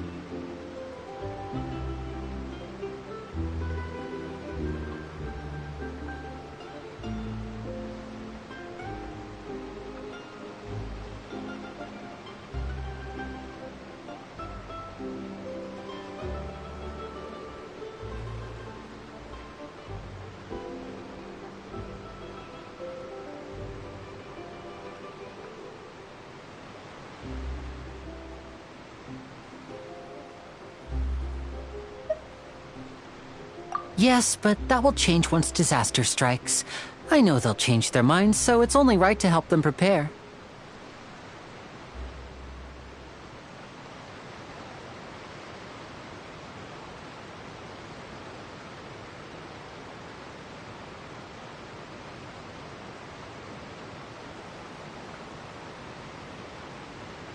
Is there anything else you need to do before we leave? Yes, one last thing. I have the magic pockets made by a workshop in the court of Fontaine. Since we're out and about, I was thinking about bringing him some more materials. So, you want to collect materials? Just tell us what the materials look like and we'll help. Many hands make light work. Oh, that would be much appreciated. We'll need some Romaritime flowers. I remember seeing them near the waterfront on the east side of the harbor.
we have to use Hydro to collect for maritime flowers.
Freeze!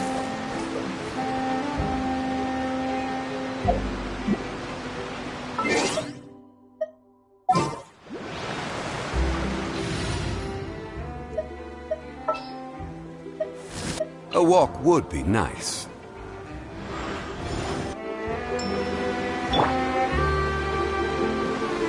Stabilize!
You made quick work of that. I can tell you're an experienced traveler.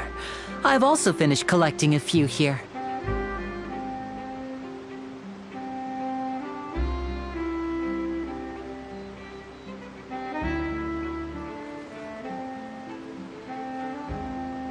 Maybe next time you'll feel like helping too, Lynette.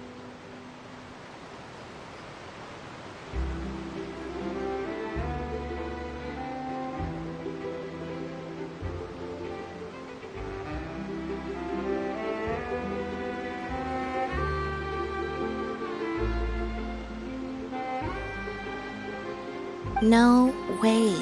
I'm in power-saving mode today. Otherwise, I fear I may not have any energy left for the performance at the Opera House.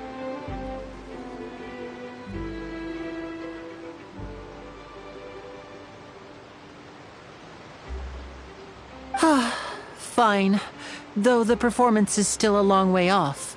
Now that we're finished here, we should get ready to head back to the Court of Fontaine.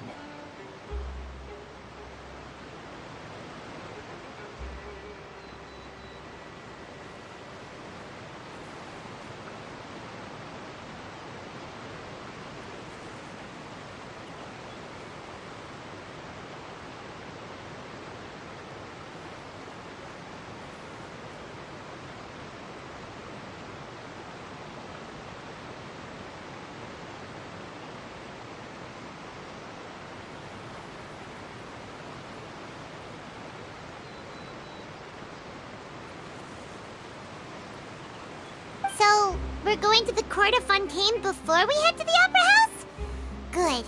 Paimon wants a tour of Fontaine's largest city and try...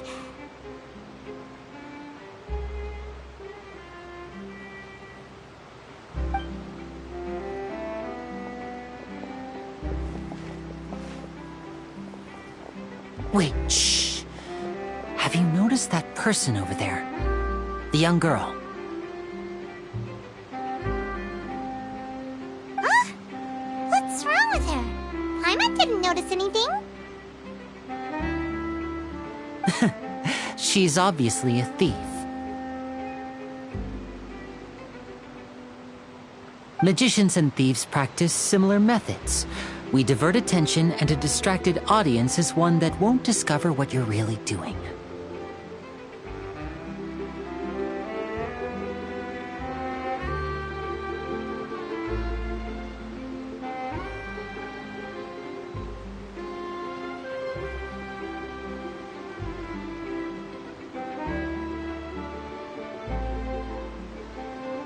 Watch her movements carefully.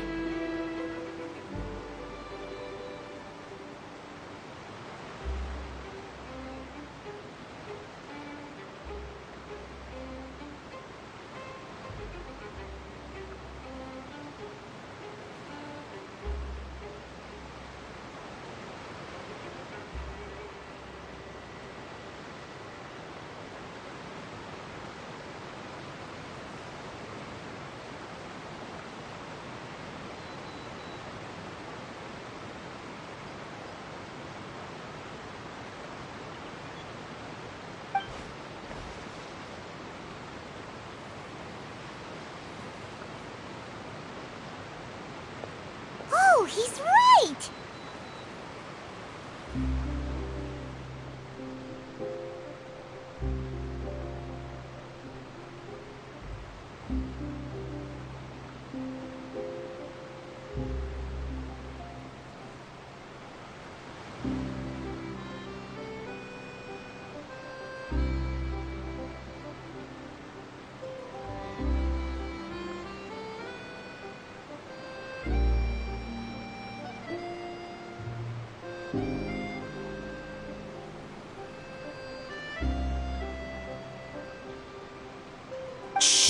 Keep your voice down. We need to think of a way to catch her, but it seems she's very alert. Perhaps we should split up.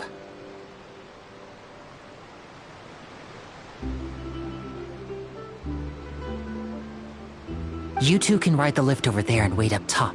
I bet that'll be her escape route if she tries to run.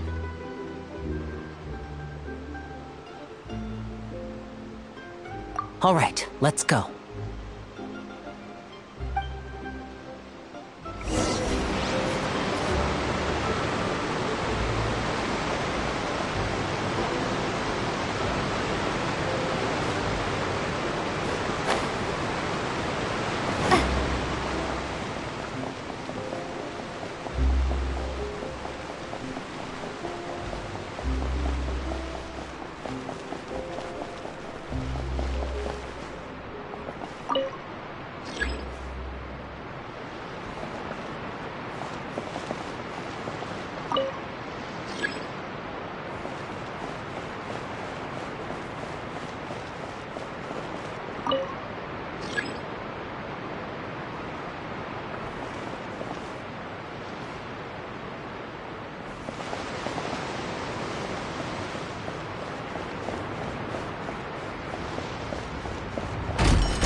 This is the spot where Linny wanted us to wait.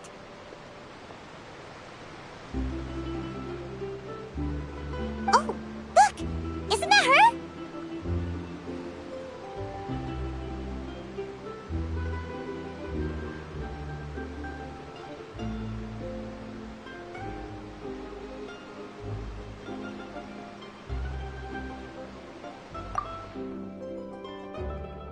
Oh no! Did she notice us?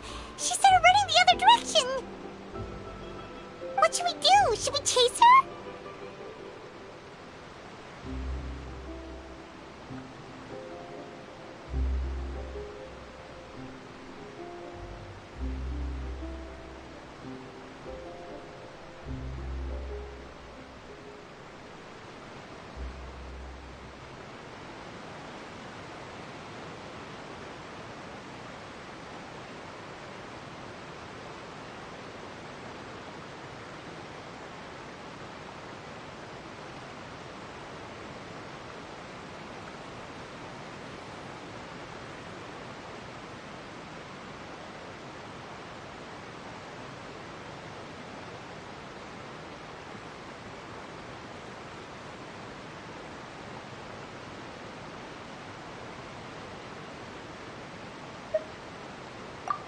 You're right.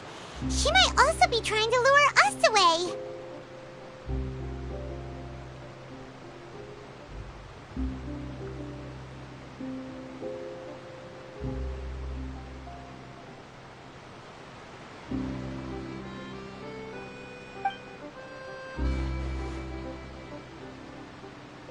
Nothing's happened for a while now. Paimon wonders if Linny caught the thief.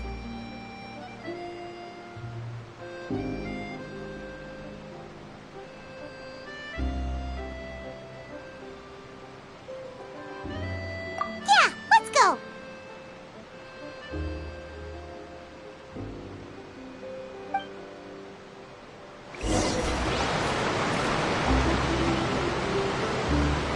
How long will it take if I set out?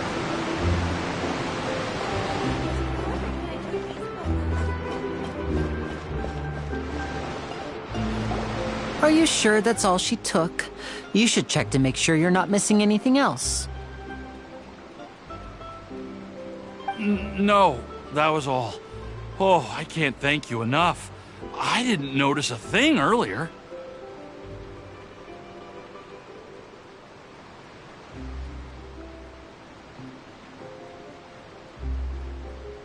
Anyway, I should be going now. Thanks again. Oh, were you returning what the thief had stolen? That's right. Pity I wasn't able to catch her. She distracted me by dropping the thing she stole on the ground. By the time I looked back, she was already gone.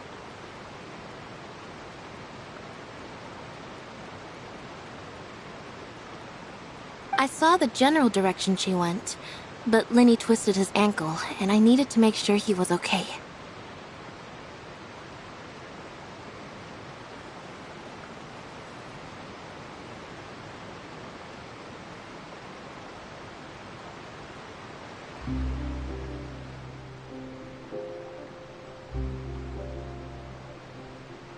Oh, did you get hurt, Lenny?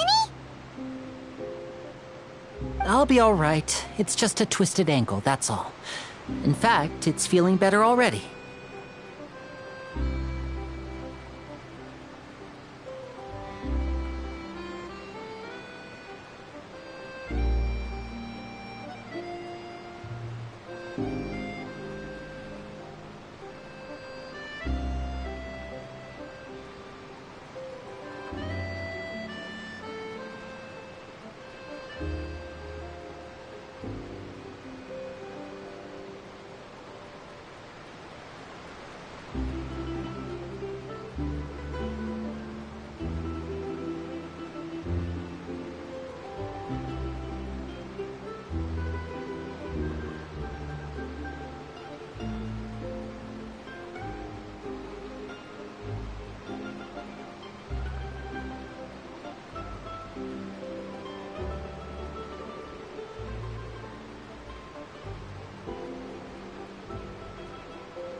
If you want to play at being a hero, at least try not to get hurt doing it.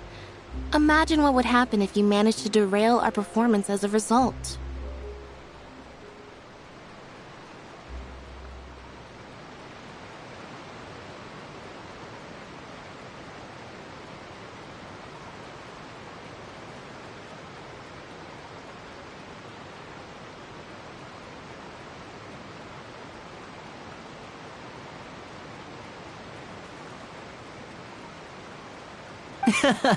You're right, you're right. Sorry, Lynette.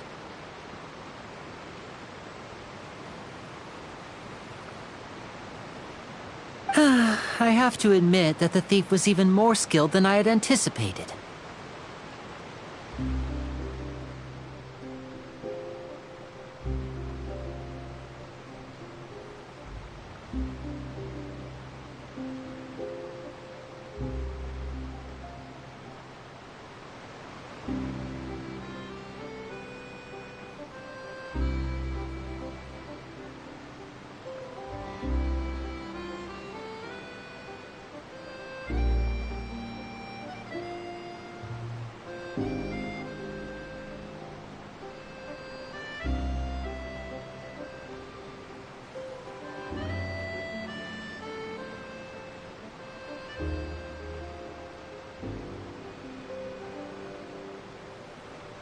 But at least we were able to get the stolen items back, so it wasn't a complete failure. What a slippery little thief! Guess things turned out all right in the end, though. Lenny's initiative paid off! All right, let's put this little detour behind us. We should go to the Court of Fontaine now.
So,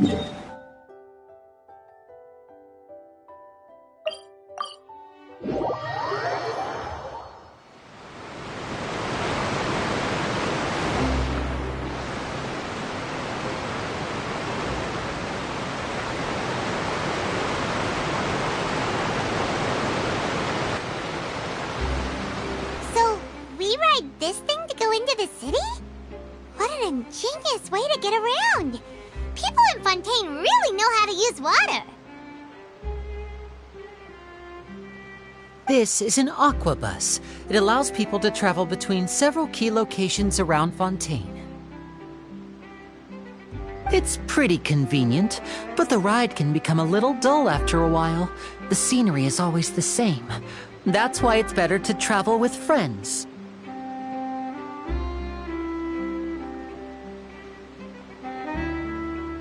So you mean it's still boring even when I'm riding with you?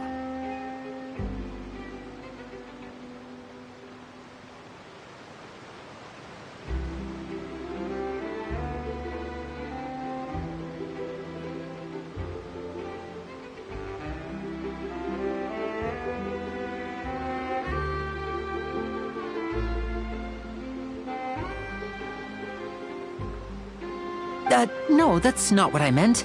It's just that, well, you don't really talk that much.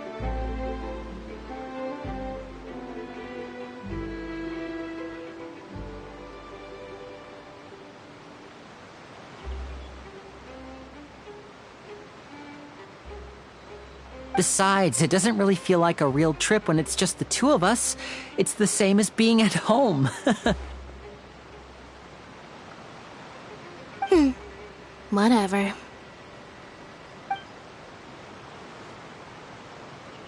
Guess that's what it's like to be an older brother. It's about time for us to leave. Let's get on board.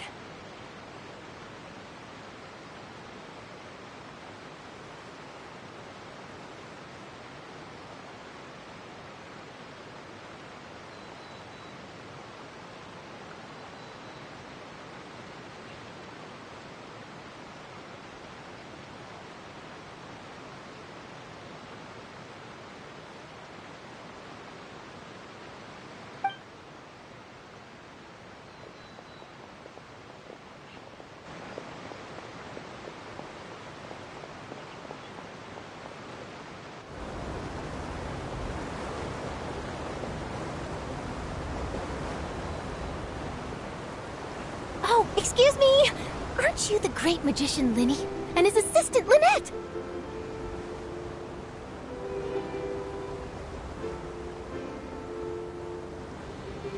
Hello. I don't believe we've...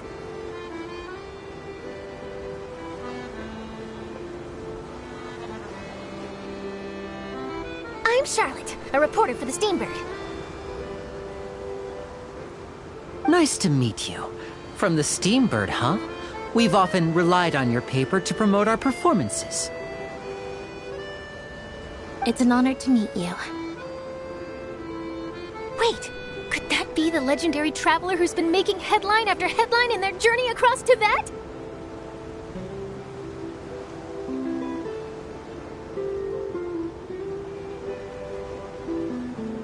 Amazing! You recognized everybody almost immediately! I wouldn't be much of a reporter if I didn't know who's who, would I? Wow, today must be my day! Who knew I would end up on the same boat as so many VIPs? Could my vision finally be showing me some favor?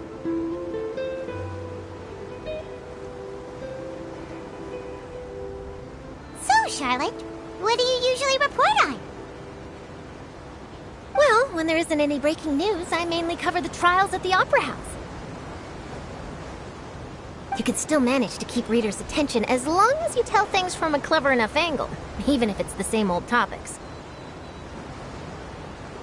For example, reporting on how a scammer once deceived vulnerable girls into relationships, or how a financial criminal was once so poor that they ate a single piece of bread for 5 days.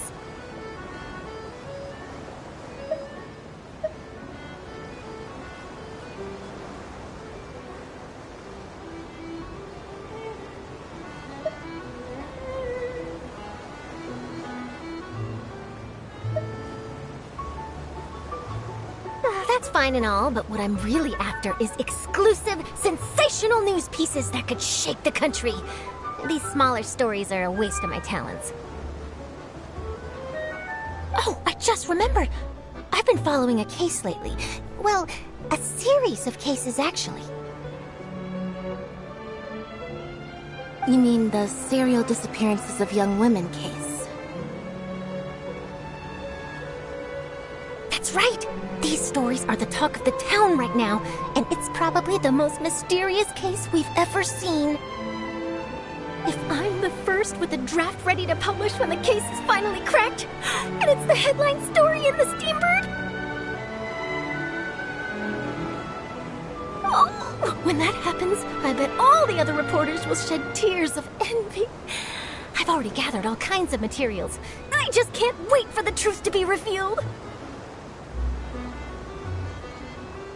So, what is the serial disappearances of young women case? You mean the culprit hasn't been found? That's right. The first missing girl case happened almost 20 years ago. And ever since, after a period of time, another girl disappears. What the cases have in common is that the girls are all of a similar age, and that they've all vanished without a trace. But the scariest part is that to this day, none of the girls have ever been found. Many suspects have been arrested over the years in connection with this case, but shortly after each arrest, another disappearance would always happen.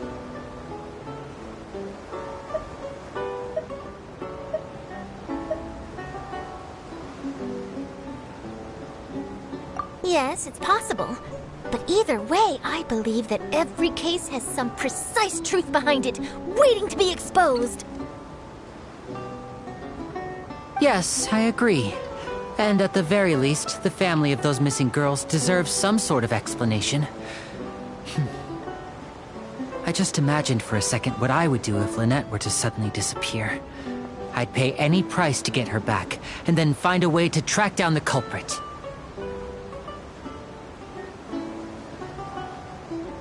Please don't imagine that, Linny.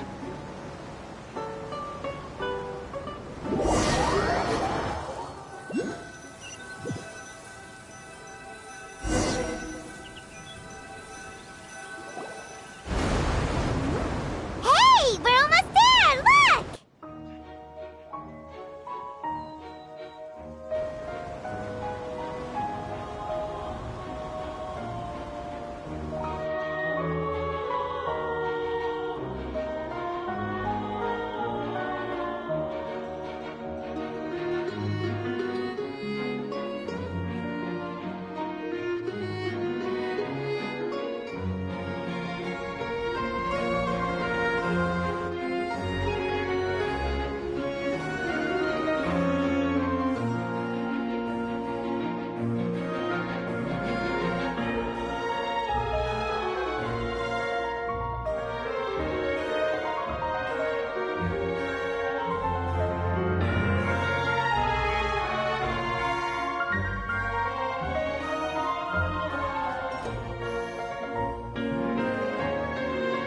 Well, I really enjoyed chatting with you.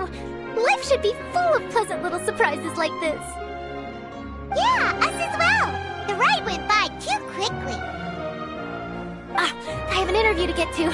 I should get going before I'm late. Okay, Paimon hopes we can chat again soon, Charlotte. See ya! Bye now. Oh, be sure to stop by and see me at the Steambird when you have time.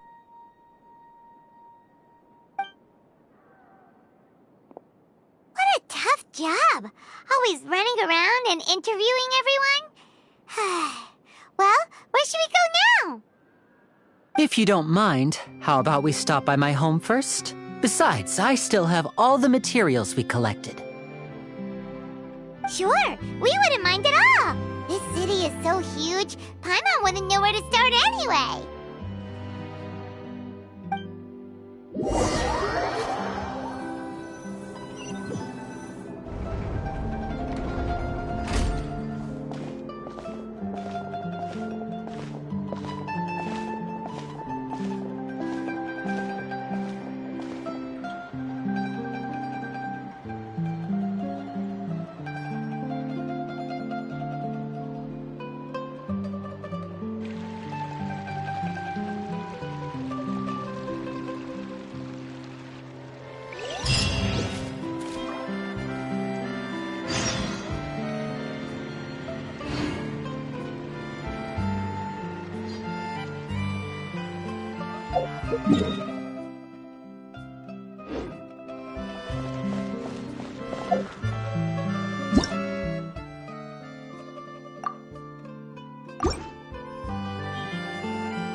guess.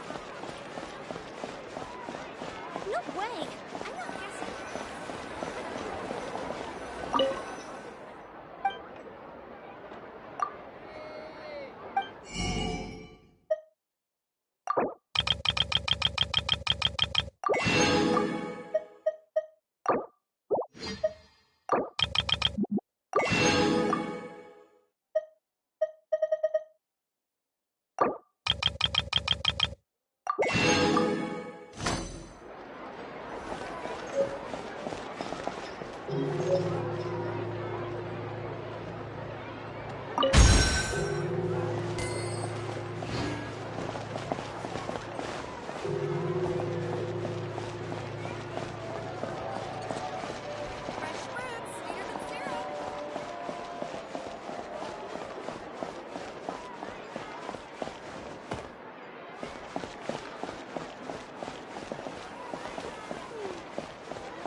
This is our current abode.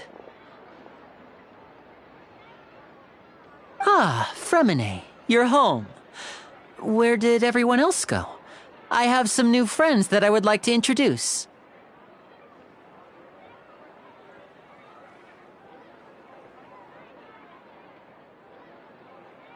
Oh, they all just went out a moment ago.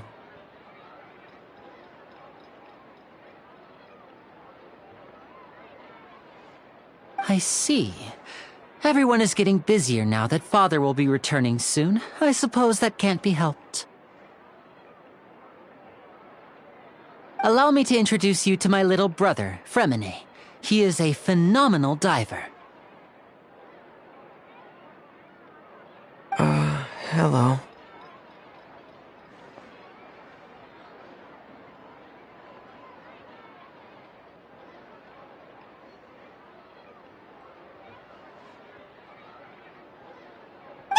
You! Paimon is Paimon, and this is the Traveler! Oh, you sound very proud to have a diver as a brother, Linny.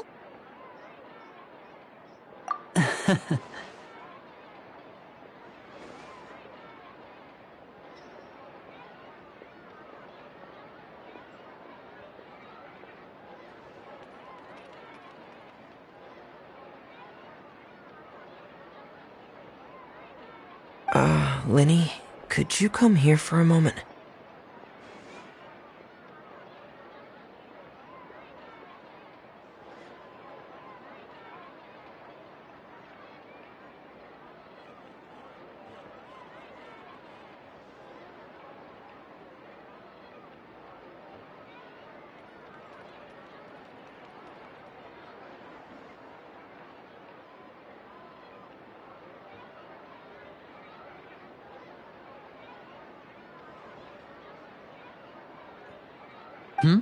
What is it, Fremine? Do you have something to tell me?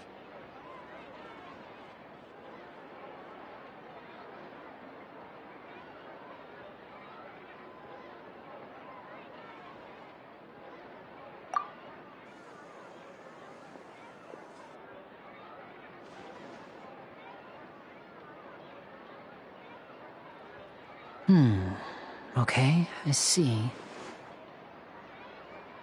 Is everything all right? Oh, it's nothing. We were just discussing a little housework. Sorry for the interruption.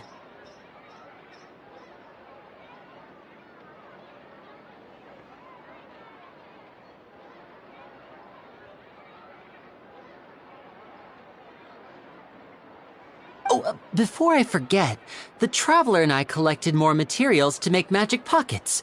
Were you able to get any, Fremine?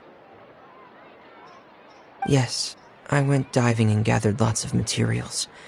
I was about to give them to you.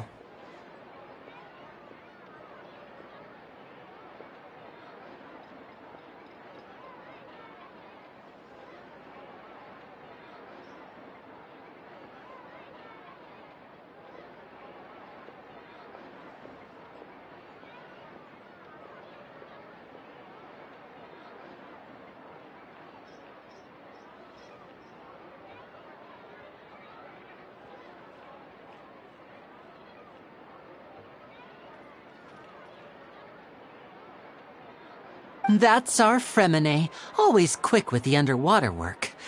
All right, I'll take these to the workshop.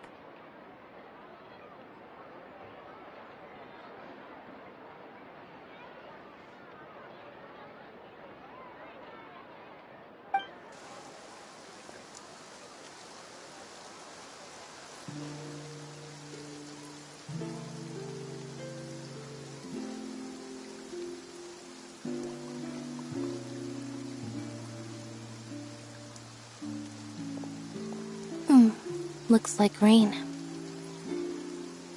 Oh, you're right. But wasn't it clear and sunny just a moment ago? Fontaine's weather sure is weird. I'm afraid that's just how it is here. It often rains on days where there are trials being held in the Opera House, but don't worry, it'll clear up soon enough.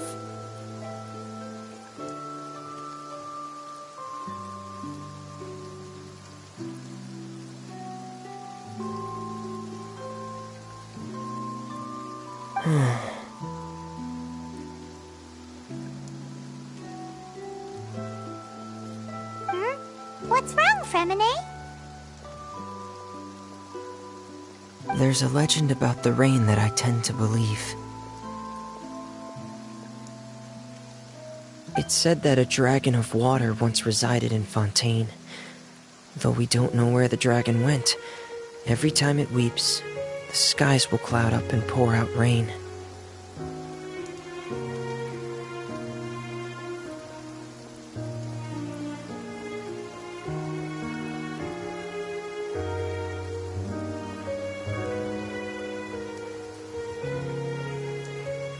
When I was a child, my mother told me that if I wanted to go outside and play, I should yell toward the sky at the top of my lungs. Hydro Dragon! Hydro Dragon! Don't cry!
dragon, then having the power to make it rain wouldn't be very unusual.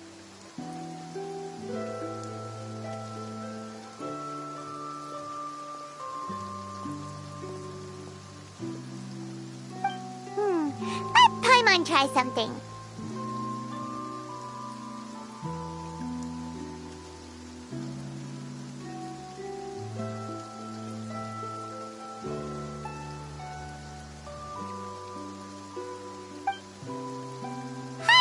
Hydro Dragon, don't cry!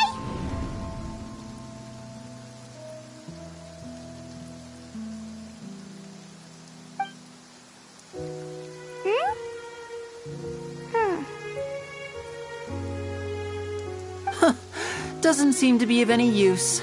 It is just a legend after all.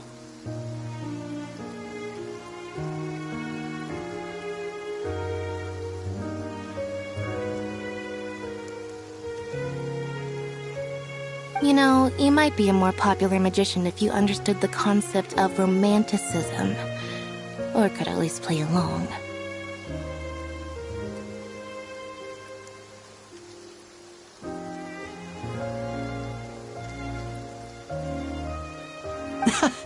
Sorry. It might be because we've never met the Hydro Dragon. Perhaps it can't be comforted by the words of strangers.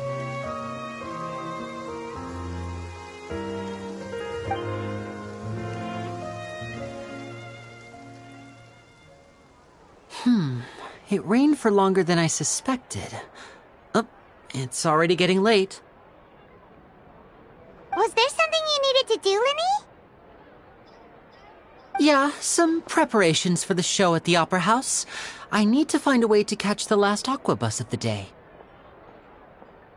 On the day of the performance, just ride the Aqua bus to the island of Araneus. I'll have Lynette meet you at the fountain in front of the Opera House.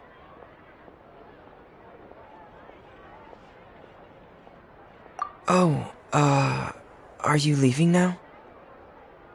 What is it, Fremine? I'm in a hurry. Oh, I get it. You feel nervous delivering the materials for the magic pockets, is that it? Perhaps we could trouble the Traveler to help us take these materials to the Beaumont workshop and deliver them to the owner there? I'm afraid that Fremine can be quite introverted, and the boss there be pretty talkative. Fremine has always been a little afraid of her.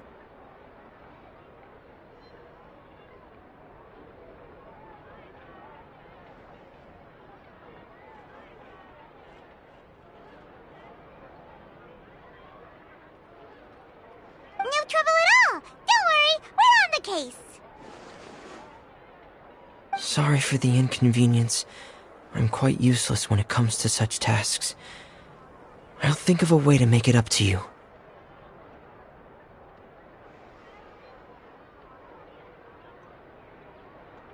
Oh, no need. This'll be a walk in the park for us.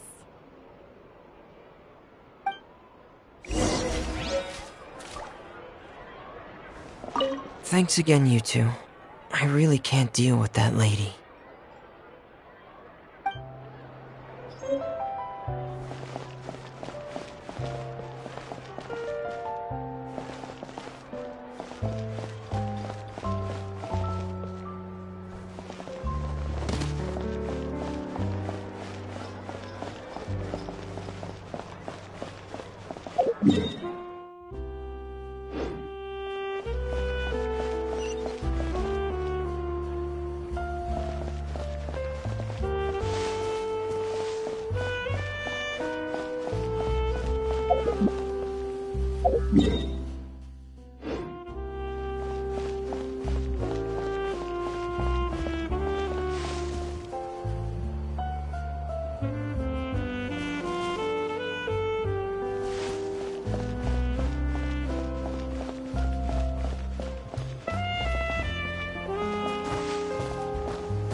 find that balance between flavor and nutrition.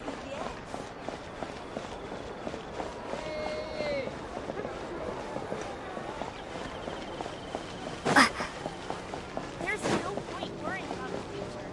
Hey, Sarah, Sarah.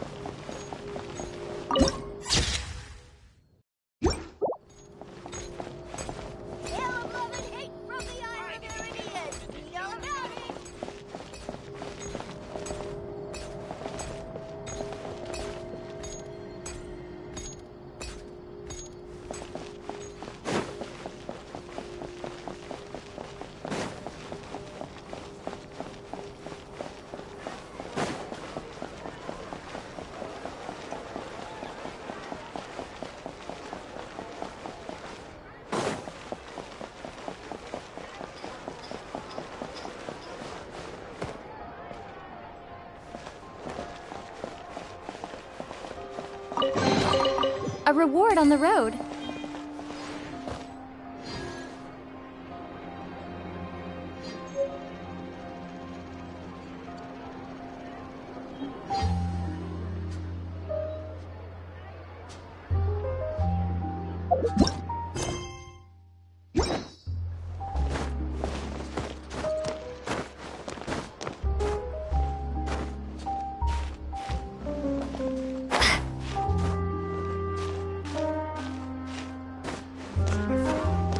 I'm sure it'll get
Lighthouse of Truth.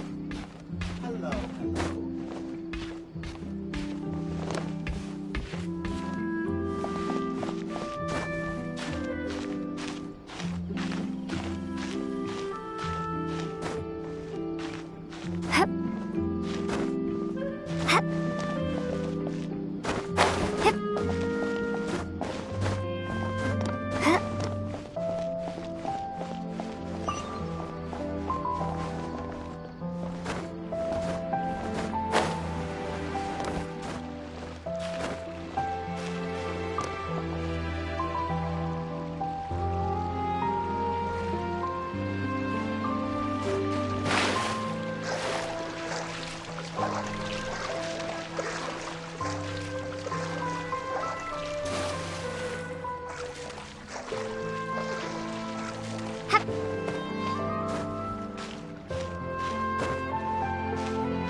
Oh, hello there.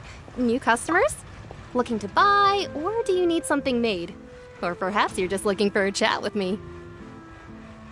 Oh no, we're just here to deliver some materials. Here they are. They're for making... what were they called again? Ah, these must be for Magic Pockets. I could tell right away. I've already made several orders worth now.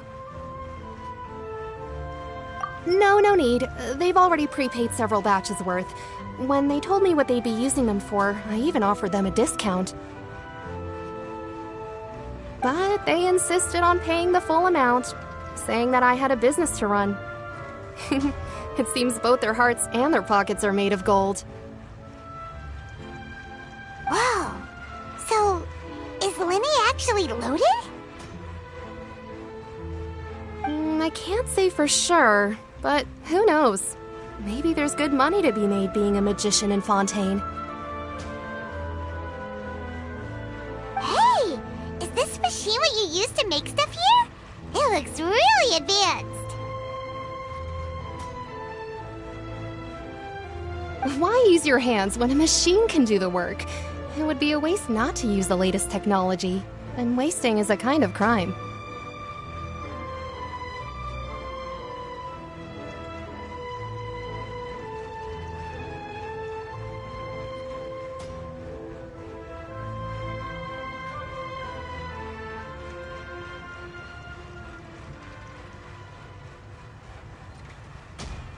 But where does a big machine like that get its power from?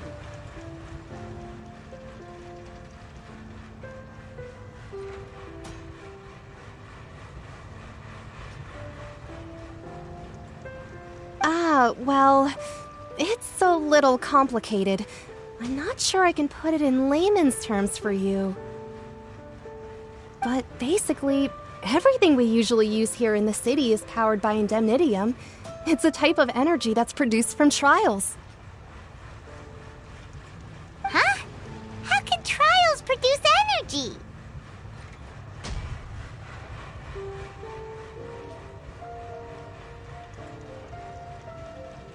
Well, I'm not completely sure of all the details myself, but basically, when a trial is in session, the Oratrice Mécanique d'Analyse Cardinale harvests people's belief in justice and converts it into energy to be used all around Fontaine.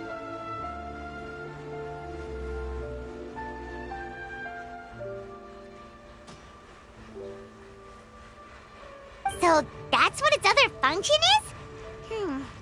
Paimon heard that the Oratrice was created by the Archon to make judgments.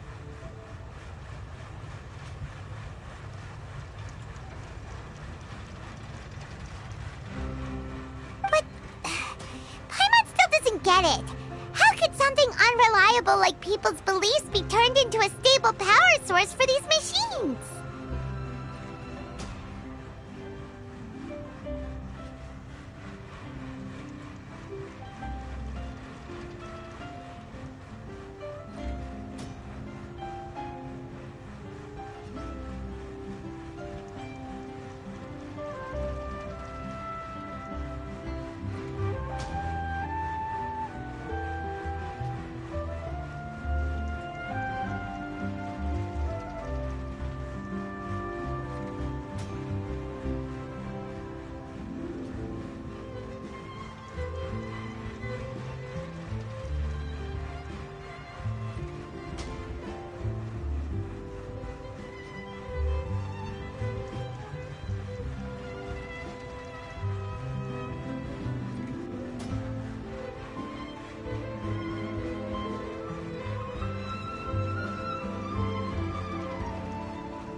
planning to take the energy created by belief and turn it into power for all of Fontaine, right?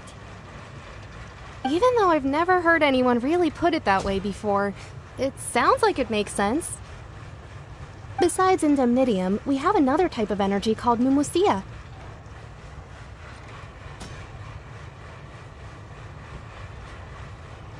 It isn't produced by the power of the Archon, but it is unstable by nature. Even now, it still cannot be widely used by civilians.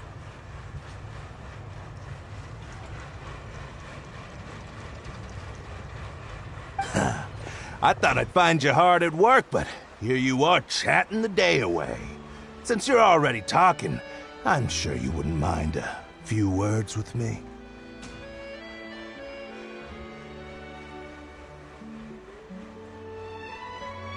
You again? Didn't I already promise you that I'd have the more I owe to Confrérie of Cabriere by next month? Why are you hounding me now? Yeah, but how do we know that you won't go running off by the end of this month? I want 50% today. Wait, no, 70%.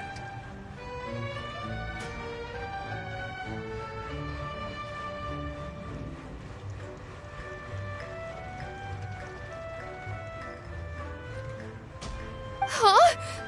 You...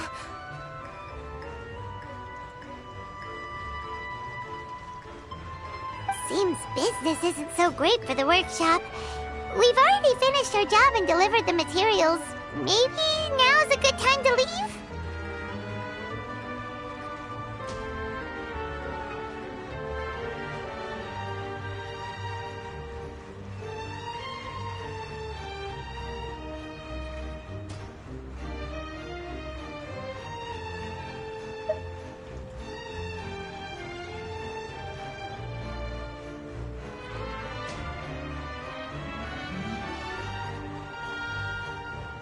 Hey, hold on!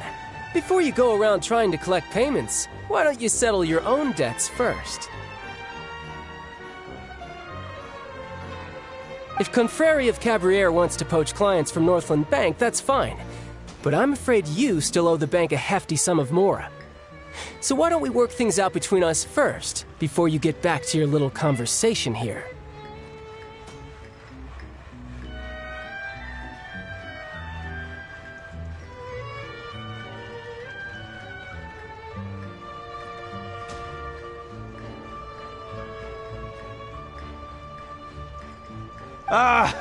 You're from Northland Bank. But we said we'll pay everything we owe next month. Why are you hounding me now?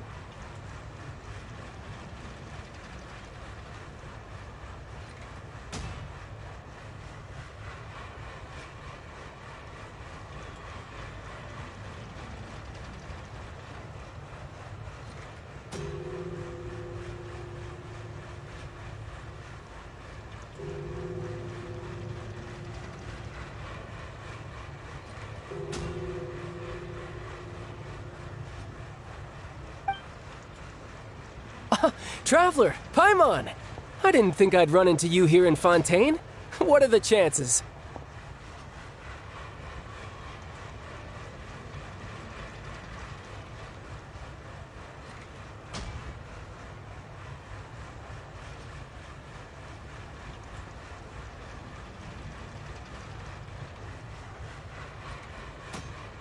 We're surprised to see you too! What are you doing here in Fontaine? You didn't want to stay in Snezhnaya?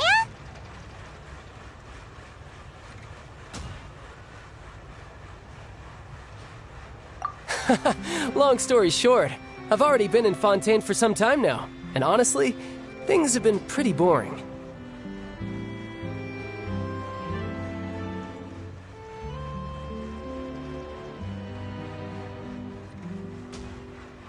But it seems that fate brought our paths together today. Not only will I have some good friends here now, but ones who always seem to find trouble.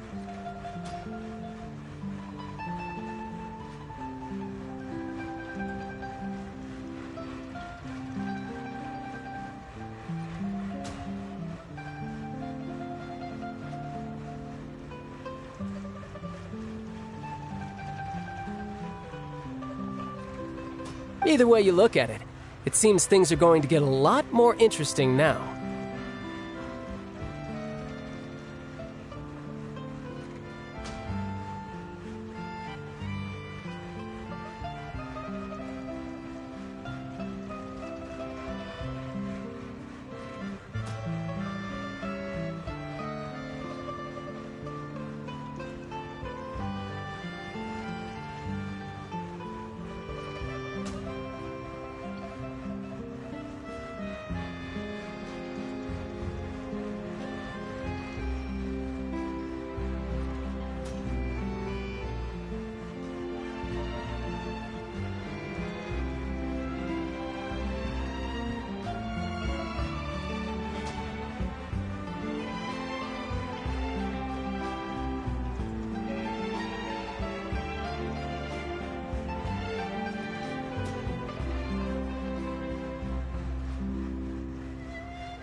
Pretty sure we'd want to avoid anything that you'd find interesting.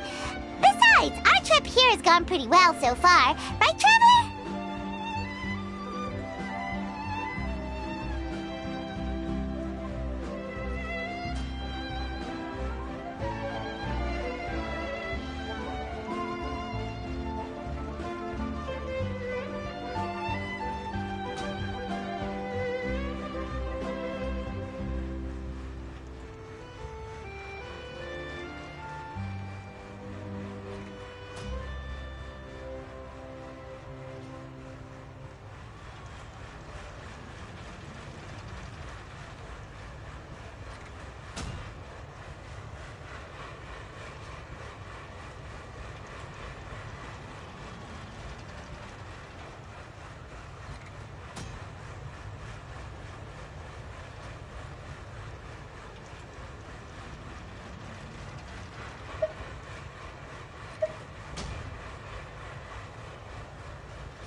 Hey, you, Northland Bank boy. Aren't you forgetting something?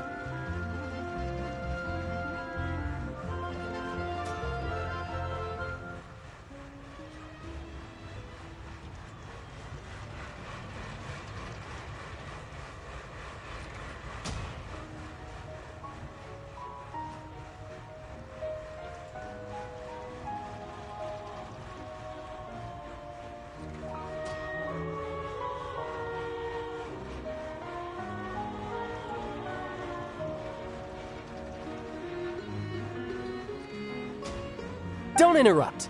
It's not often I run into the Traveler like this. Why don't you wait for me over there for a while?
kidding? Aren't you the one looking for us? You really expect us to sit and twiddle our thumbs while you catch up with your friends?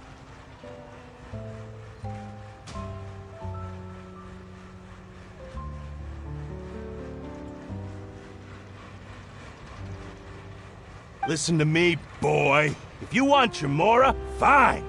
Why don't you come and take it?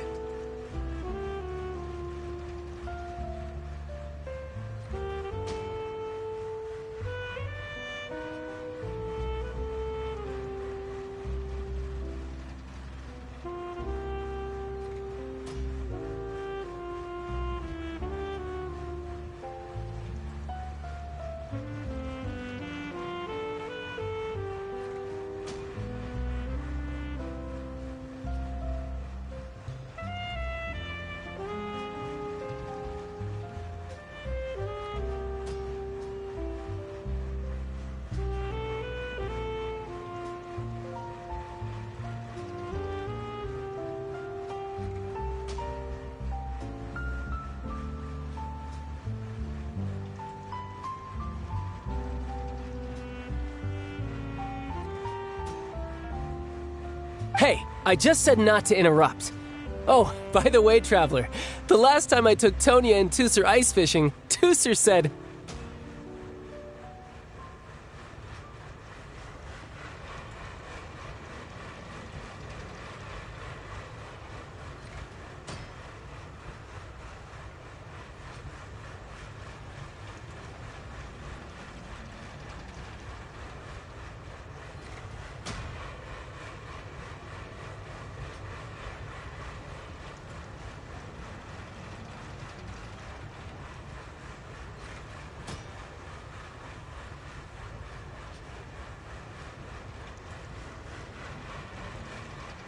Hey! That's way over the line!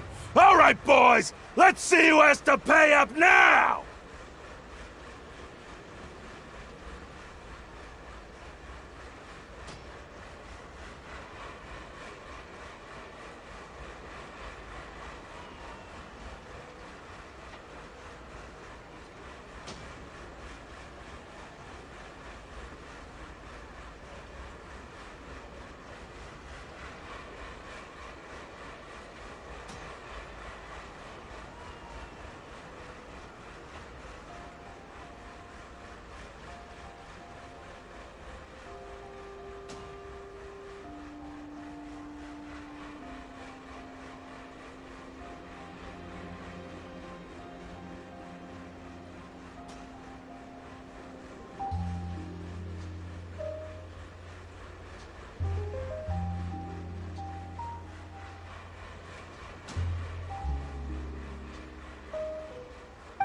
Can you at least let me finish one sentence? Fine. Though the bank told me not to get rough with our clients.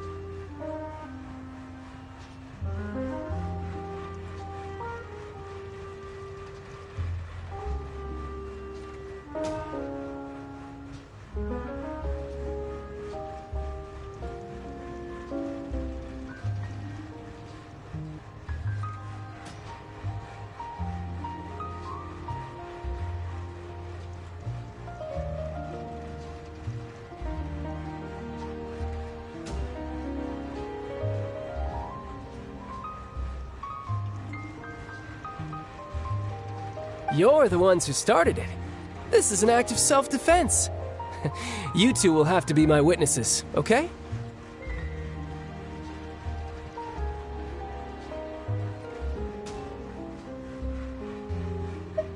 I'm sure this won't take long.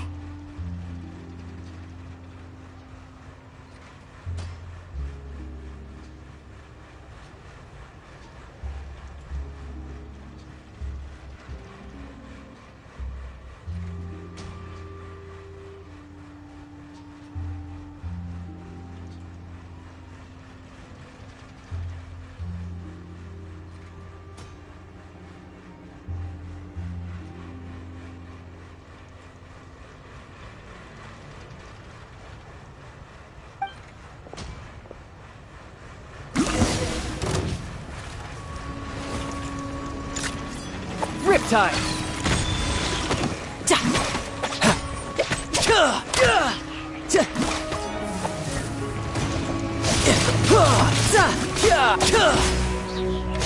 Who's next?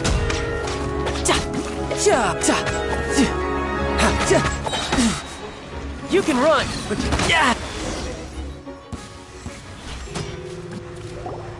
Oh, what's your deal, Brad? How are you so strong if you're just a staffer from Snezhnaya's Northland Bank? Wait, don't tell me you're...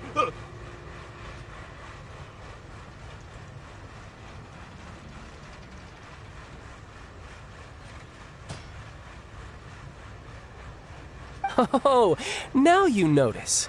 It's a little late, don't you think? Just make sure you understand that you don't mess with Northland Bank. Got it?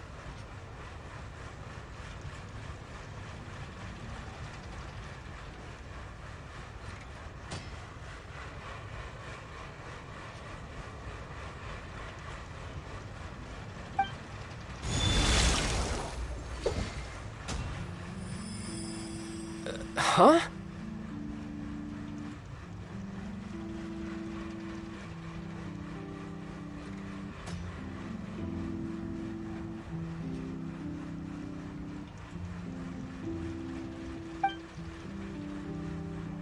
Now's my chance!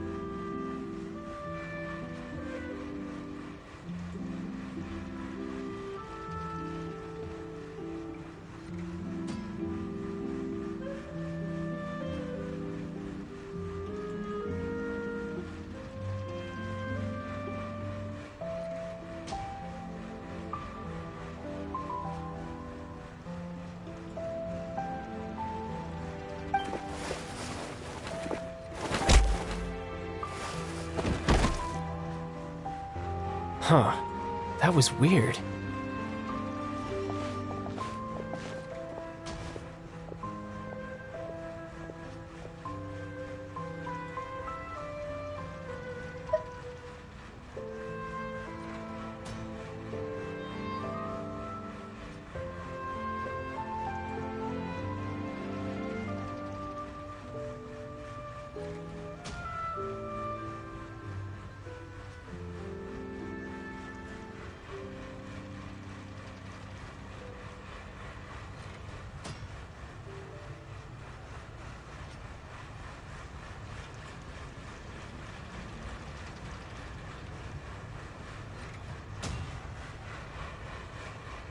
I'm not sure. It's as if I suddenly lost control of my hydro powers when I needed them. Maybe there's something wrong with my vision?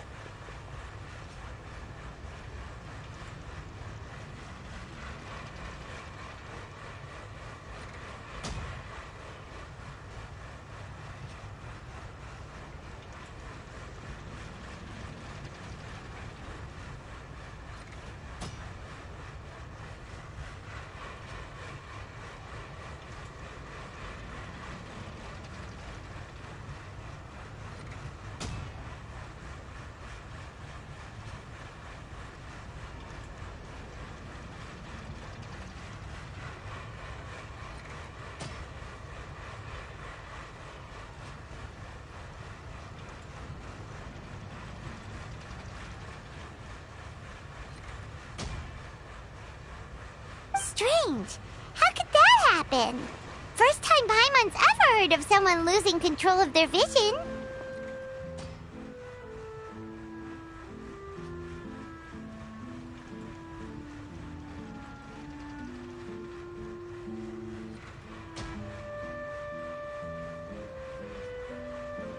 Never mind. It doesn't matter.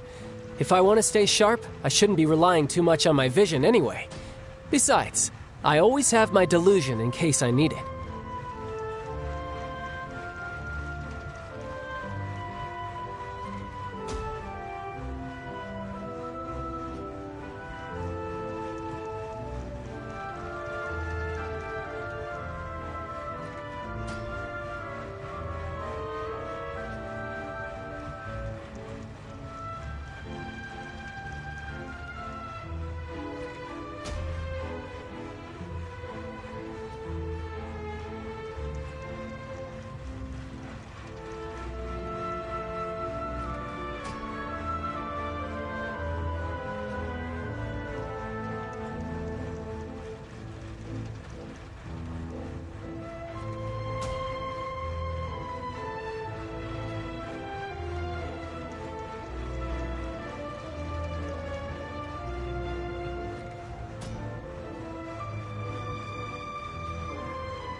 child.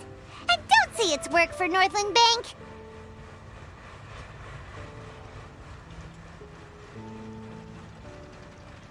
Well, I guess it's because I've been in a bad mood lately.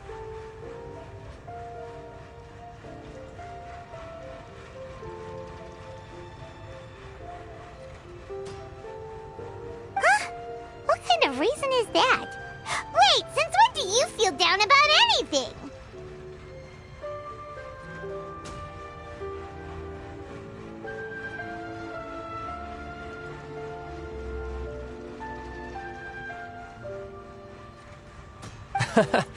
I don't know.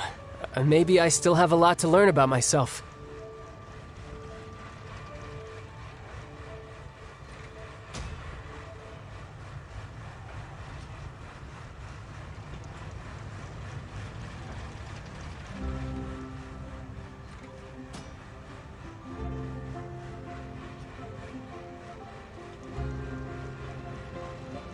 But recently, there seems to be some sort of restless power stirring inside of me. And I don't know why, but every now and then I feel like I'm in a terrible mood.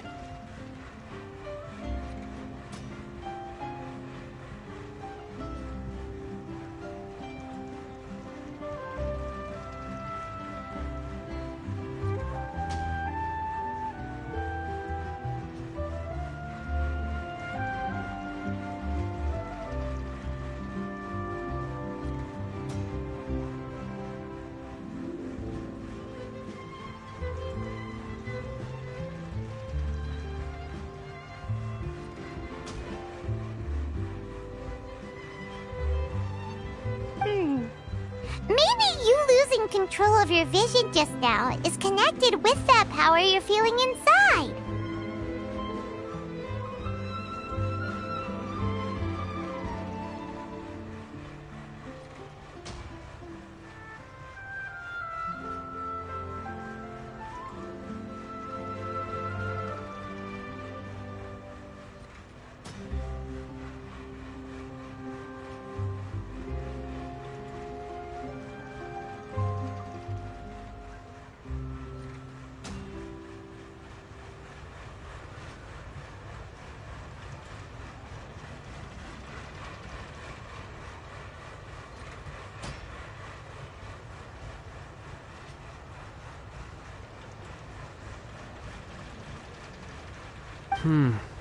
That is a possibility.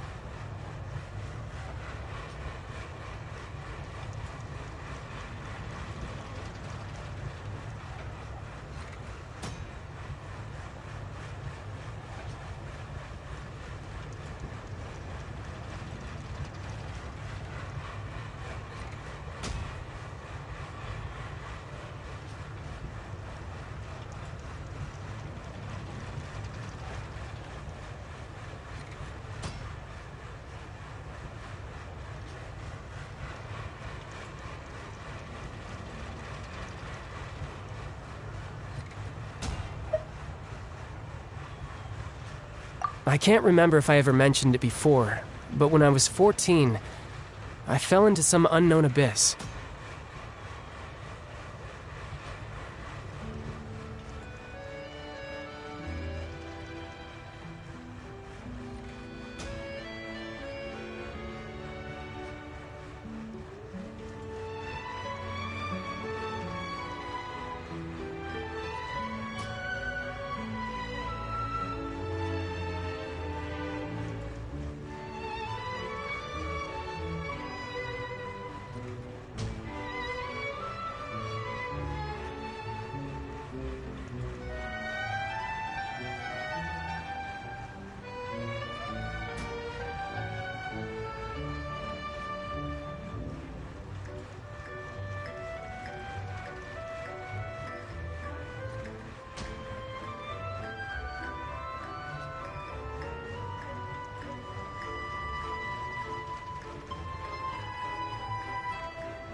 It was during that time I learned nearly all of my abilities.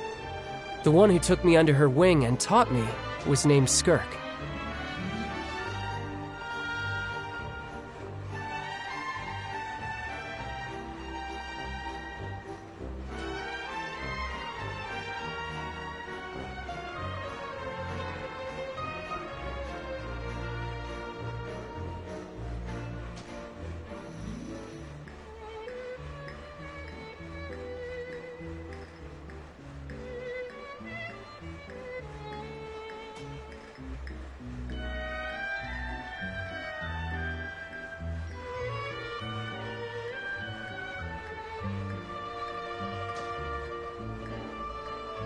She was always quiet and very mysterious.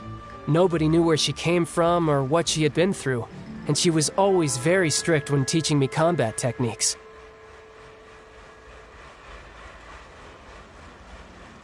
One time, I asked her why she was willing to take me on as an apprentice. From what I could make of her answer, it was...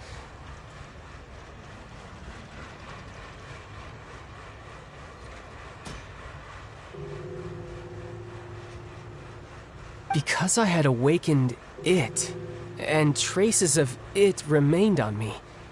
She said that all my combat training would be useful in the future.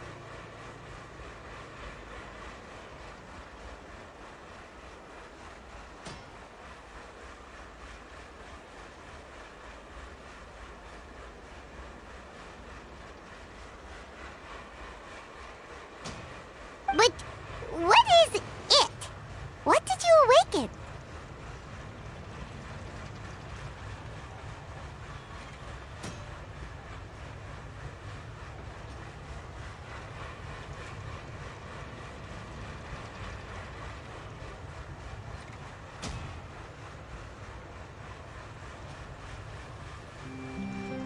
She never explained that, but my guess is that it's related to a dream I saw when I had just fallen into that abyss. In my dream, I was in the deepest depths of the sea, and the boundless seabed was all around me. But in front of me appeared a whale that was so massive, I felt like I couldn't breathe.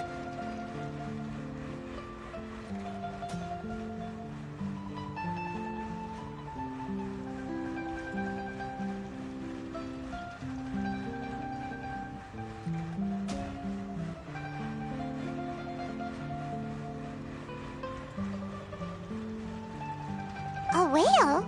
Oh, that sounds familiar! When we fought against you before, you summoned a huge whale that seemed to leap at us. Is that the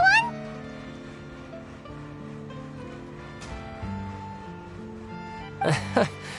That's just an abstract form of a whale that I create using my elemental powers. It takes that shape because the scene I dreamt of the whale has always been stuck in my mind. I'll never forget it.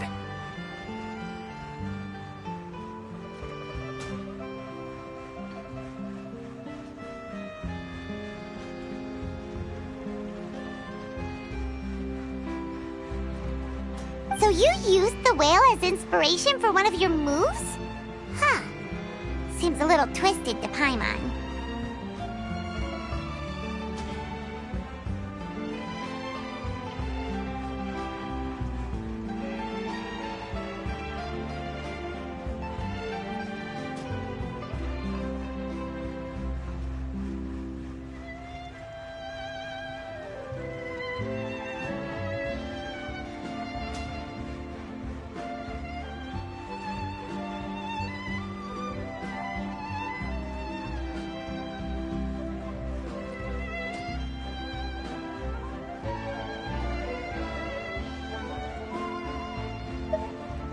So why don't you just go ask your master? Maybe she knows the answer.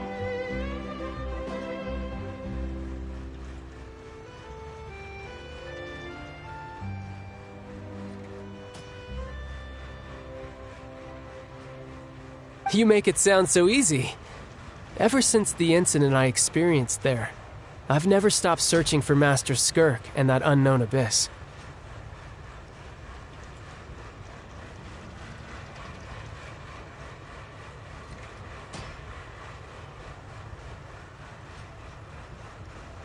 But it's been years now, and I've still found nothing.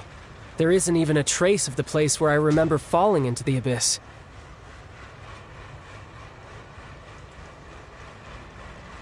Oh, it sounds like some kind of ghost story.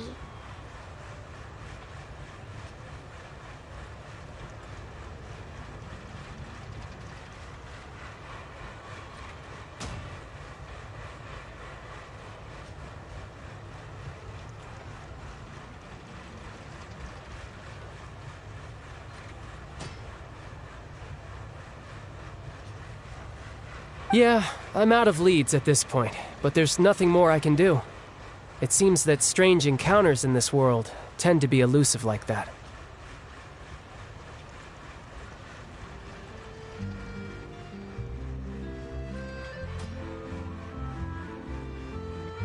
Oh, seems the time really flies when I'm talking with you. I just remembered I have somewhere else I need to be, so I should get going.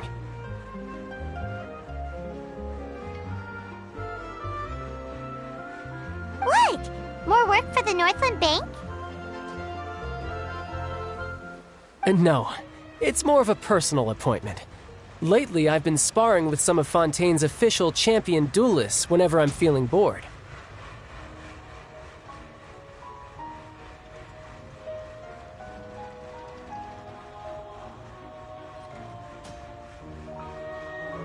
Official champion duelists?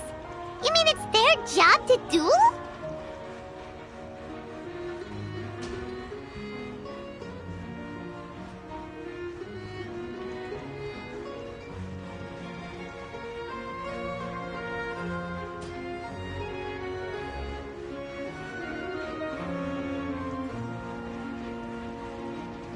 Yep, in Fontaine, before a criminal goes to court, they're given one chance to defend their honor by requesting a duel with an official champion duelist.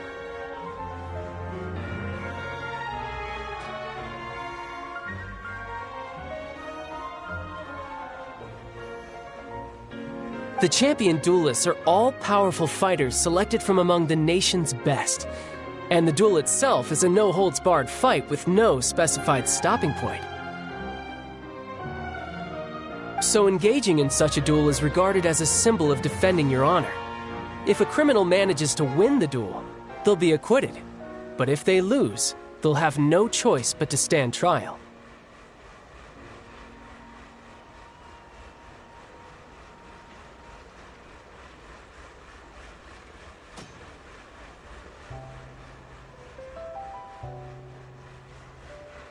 And the worst case scenario is that you're simply killed in the duel.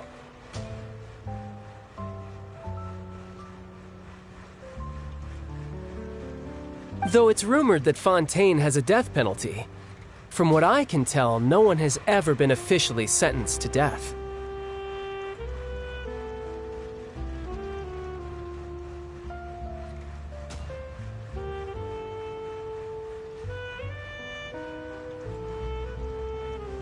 So really, the only people who opt to duel are those who have suffered a grave injustice in being accused, or those who greatly value their honor. Otherwise, why gamble with your life? So, do many people actually get out of their trials by winning the duel?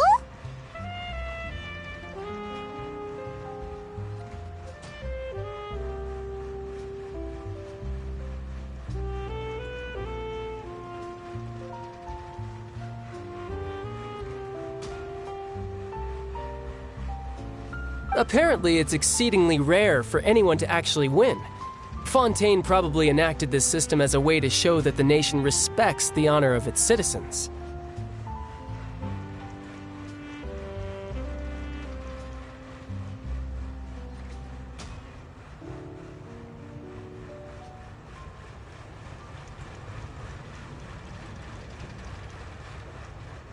Besides, none of the champion duelists are to be trifled with, which is exactly why I was itching to face them as soon as I got to Fontaine.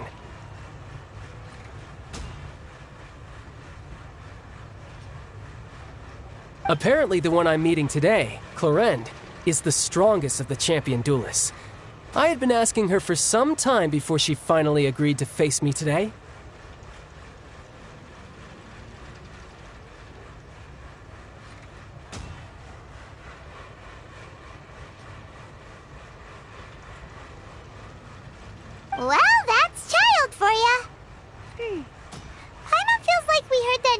her before. Clorand. Huh.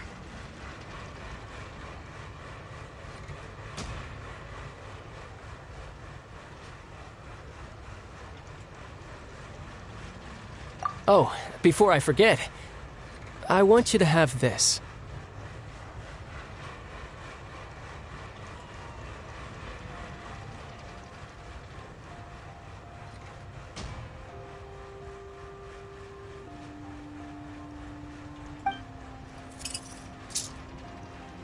Huh? Your vision? You're seriously just giving it away?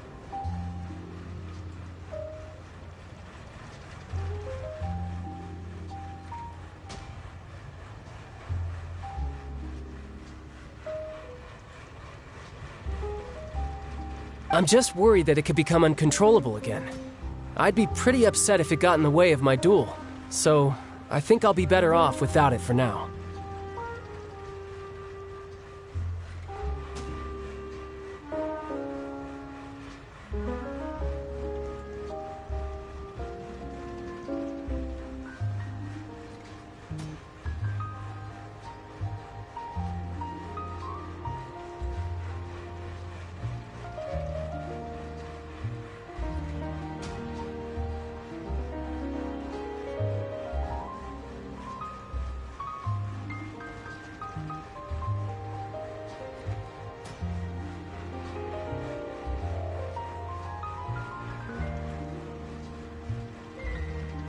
Besides, I just need you to hold on to it for a short while.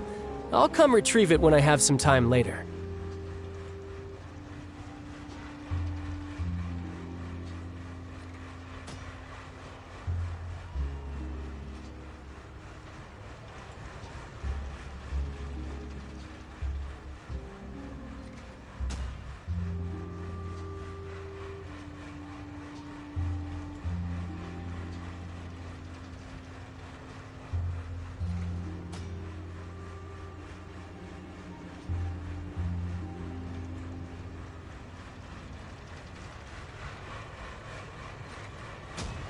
Knows what you're up to. You just want an excuse to come talk to us again, don't you?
Whatever gave you that idea?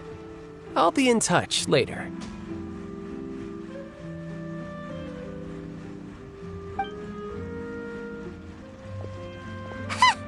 That sneaky guy. He said he's been feeling down lately, but he seemed the same as ever to Paimon.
we don't have much to do for now.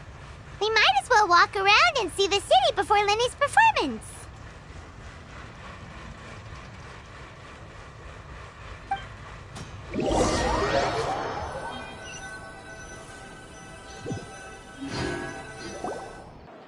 Wow! Who could have seen that coming? The reporter who was barely around for most of the story was the murderer all along!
Sorry. Paimon was just surprised, that's all. Paimon never saw that twist coming. The murder mystery novels here are amazing.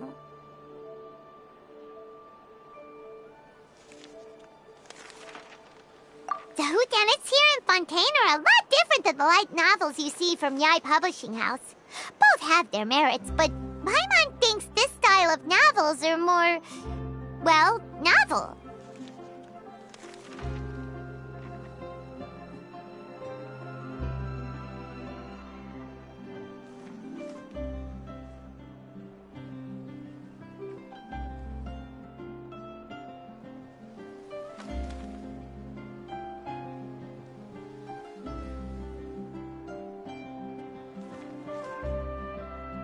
It's so exciting to reach the moment when the mystery is uncovered, especially in the one Paimon was just reading. You should buy a copy and read it too.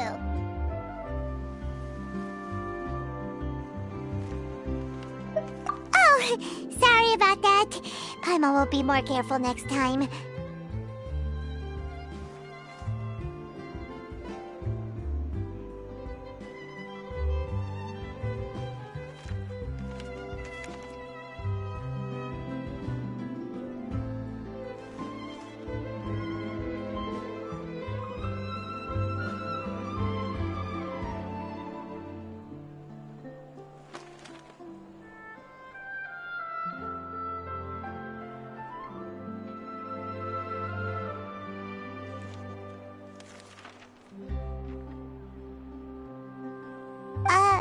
Hey, shouldn't we be heading to the Opera House to see Linny's performance soon? It's almost time for the show to start, so we should get going. Linny said that the Opera House is on Aeneas, so let's go ride the Aquabus!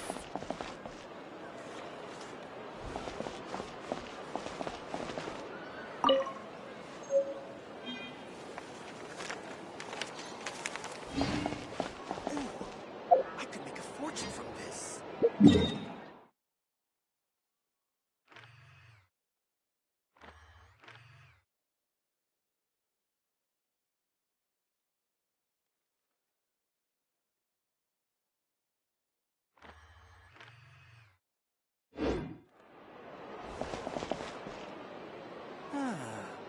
So these are the kind of headlines that go into these something days. irrational.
Do we have anyone doing maintenance on this, statue?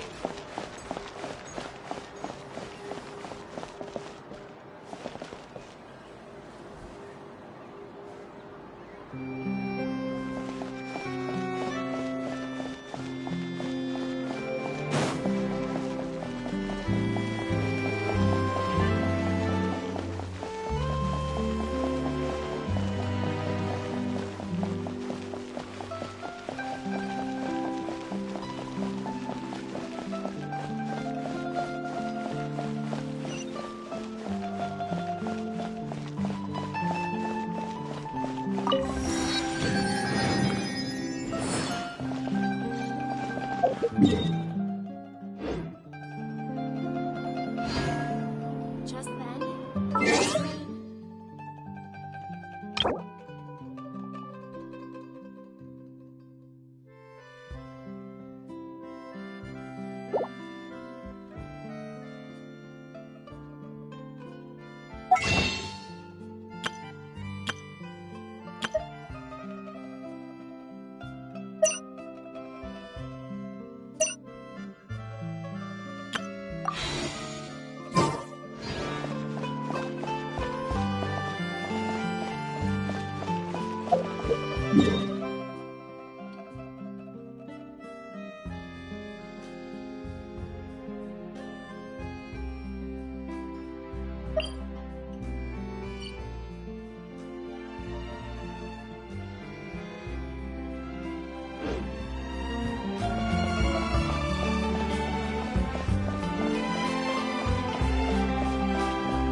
Isn't that Charlotte?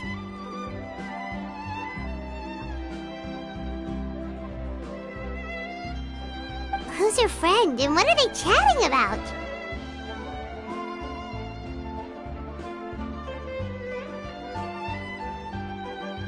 Be pleased with the cherry on top, Charlotte! Journalist extraordinaire! Please tell me you're joking!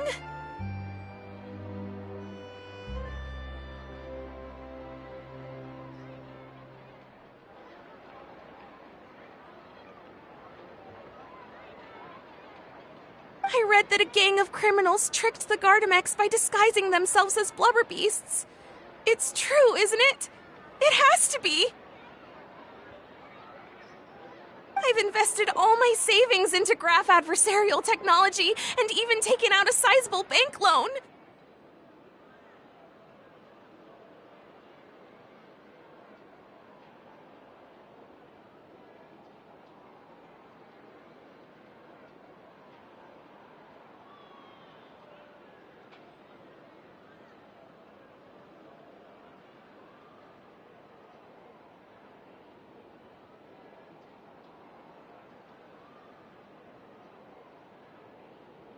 I'm begging you like the beggiest beggar in all of begdom.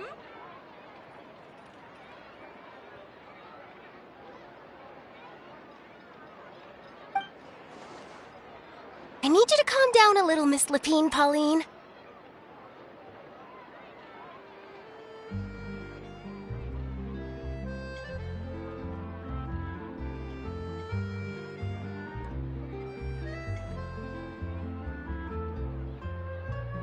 I admire your passion for your research, and I don't mean to dash your hopes for those, big-ticket orders.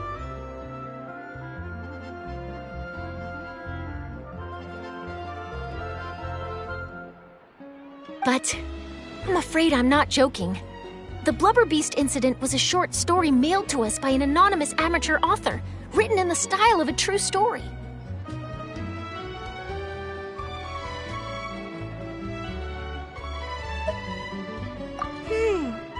It sounds like they're just discussing a story, but why does this Miss Lapine Pauline seem so distressed?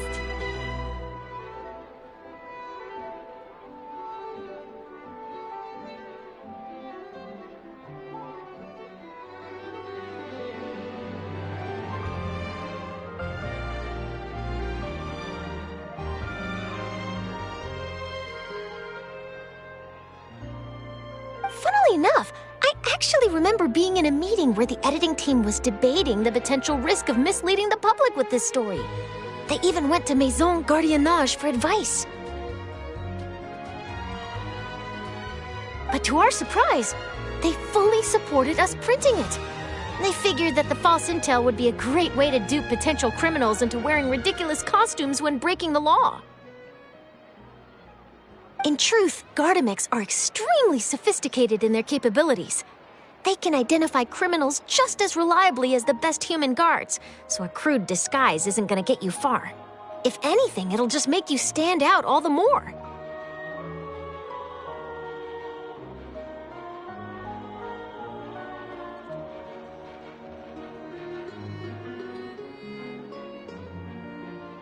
Since we ran that story, the Maison Gardiennage has made a slew of arrests, including, one phantom blubber beast, a titanic red-crowned finch, and a specter man. So I knew this story had helped out law enforcement, but this is the first time I'm learning of an innocent citizen being deceived by it, and investing so much Mora for nothing.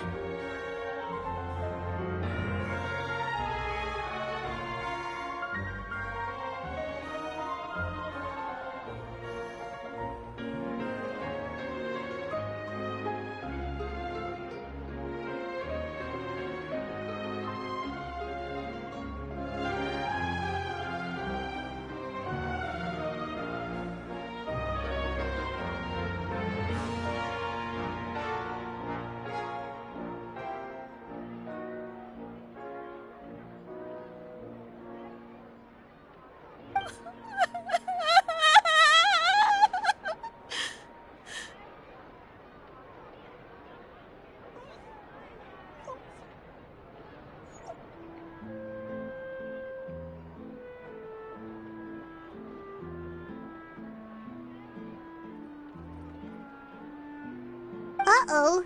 She really sounds like she's in pain. Paimon thinks we should just ask Charlotte what's going on.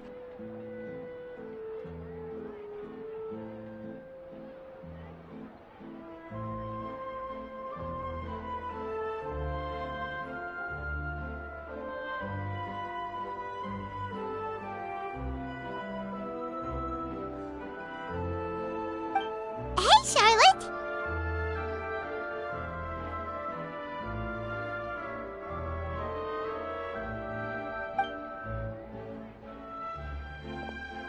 Traveler! Paimon! It's you! I was in the area taking some photos for a story when I got to talking to Miss Lapine Pauline about her research. She read an article in the Steambird about a criminal who evaded Gardamek detection by disguising themselves as a blubber beast. Inspired by this story, she spent a lot of Mora researching counter-criminal image recognition technology. Her aim was to improve Fontaine's public security by developing a device that could enhance Gardamek's target recognition capabilities.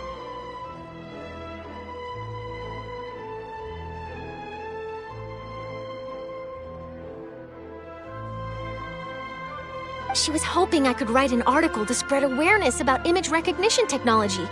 She even paid me for the article and gave me one of her prototype devices before I could get a word in.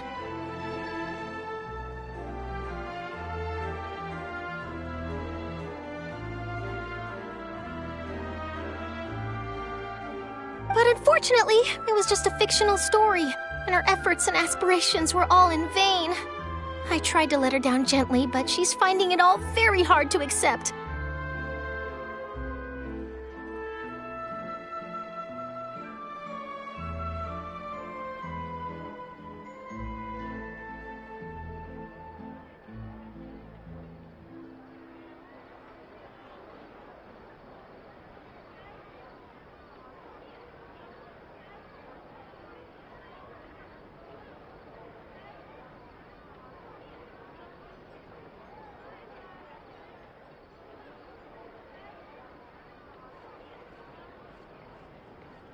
This is a new situation for us, too.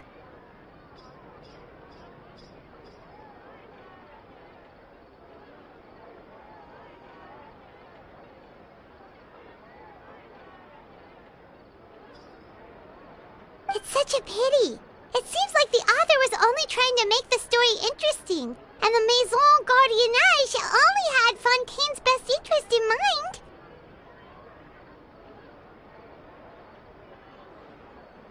Wait, Miss Lapine Pauline? What are you doing?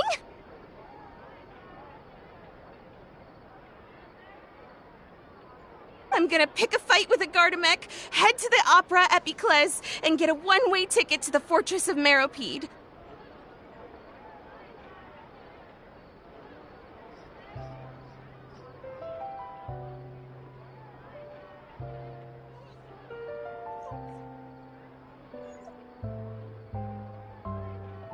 That way, I won't have to repay my debts. It's the only way I can afford to keep on living.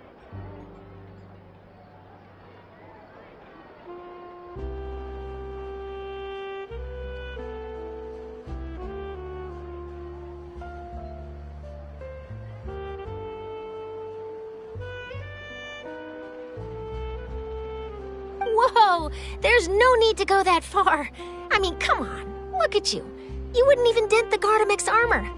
In all likelihood, they'd only hold you up at the Maison Gardiennage for a few days before letting you out, and then you'd still have to repay your debts.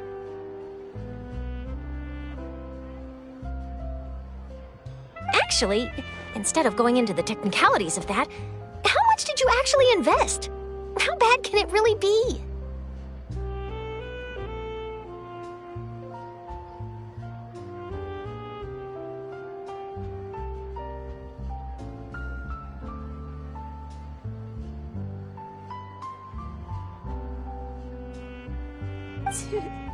$270,000 Mora.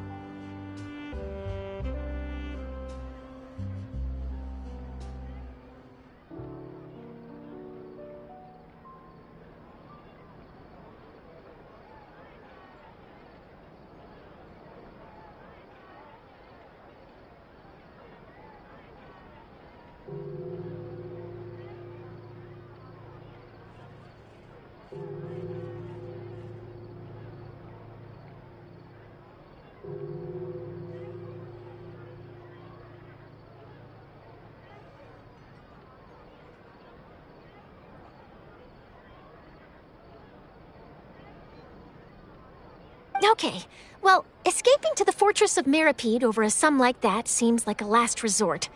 Surely there must be other options.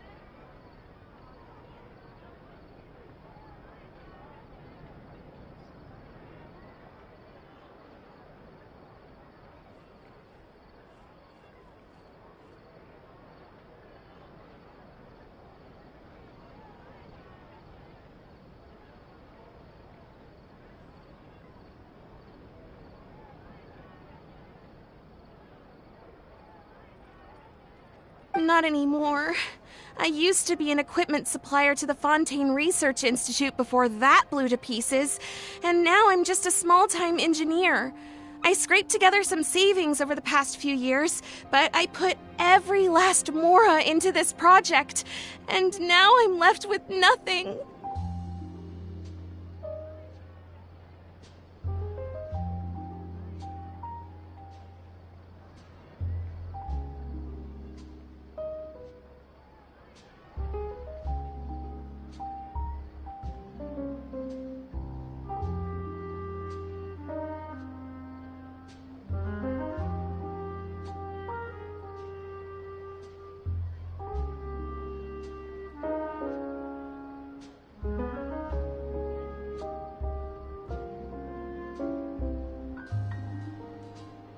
It's not just my savings that are gone. It's my whole future as a graph adversarial technology specialist and my dreams of becoming a billionaire one day.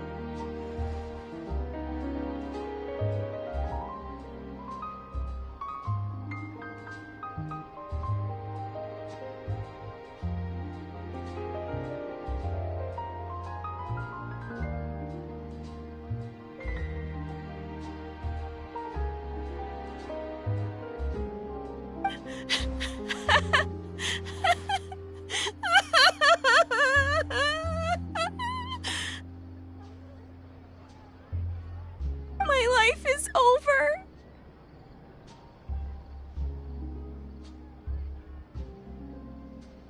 Don't despair, Miss Lapine Pauline. I think I know a way for you to turn this around. This prototype you've given me, the camera lens for image recognition sample collection. It's really quite something.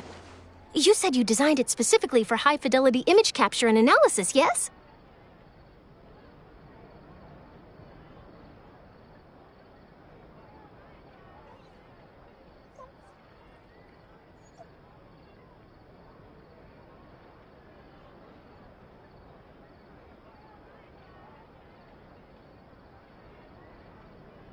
The rapid focal length adjustment is a very useful function in its own right.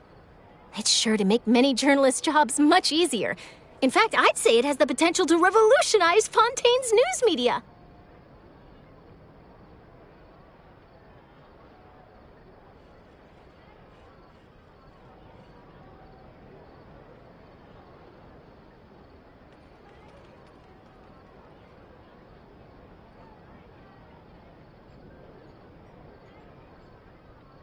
So your research efforts thus far are by no means in vain. The technology you've developed may have many applications that you've never even considered. Really? Absolutely. I've been working as a journalist for the Steambird for a long time now. No one understands the issues we journalists face on a day-to-day basis better than me. So keep calm, take heart, and start thinking about mass production. In the meantime, I'll show your invention to all my colleagues to drum up interest in your product.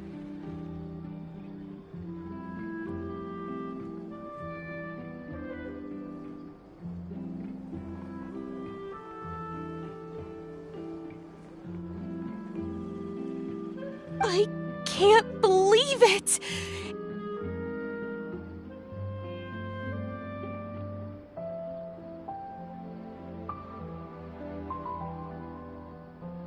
If this is true, then I can look into setting up a whole camera lens development pipeline. My big ticket orders and billionaire aspirations are still in the cards.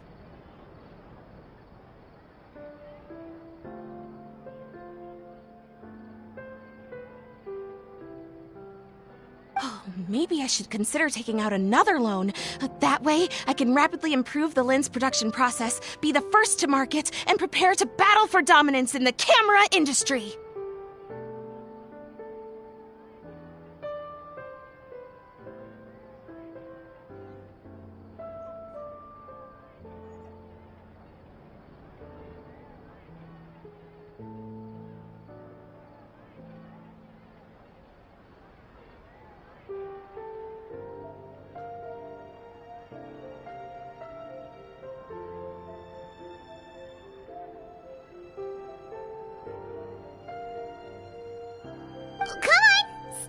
daydreaming about your pipelines for a minute.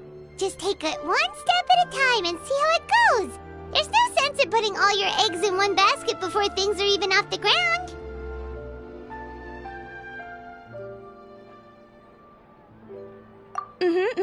And I can probably speak to some people I know and license my image recognition device to a workshop to raise some funds. I can't believe I didn't think of this sooner.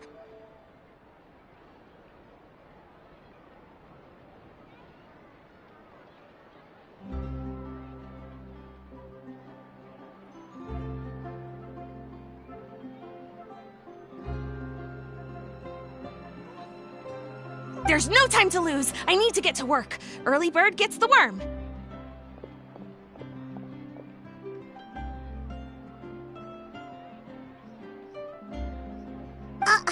Can you believe her? She just ran off. Paimon's pretty sure our advice went in one ear and out the other. It's understandable.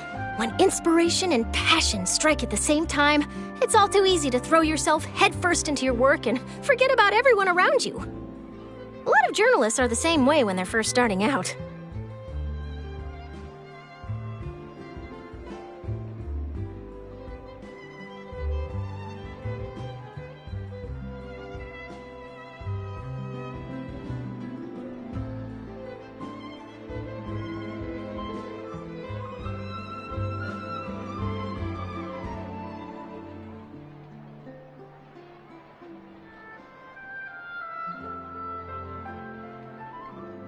But don't you worry.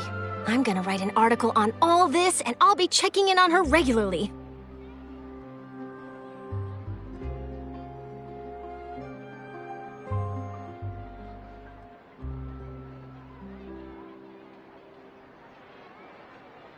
Her research has the potential to benefit the entire journalistic community. I'll give her plenty of input to stop her from going down any rabbit holes, and make sure mass production of her lens can begin as soon as possible.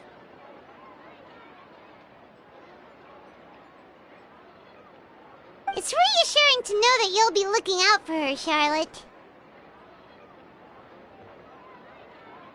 Actually, you know what? Why don't you two take this prototype lens? I'm sure you'll have plenty of chances to use it on your travels.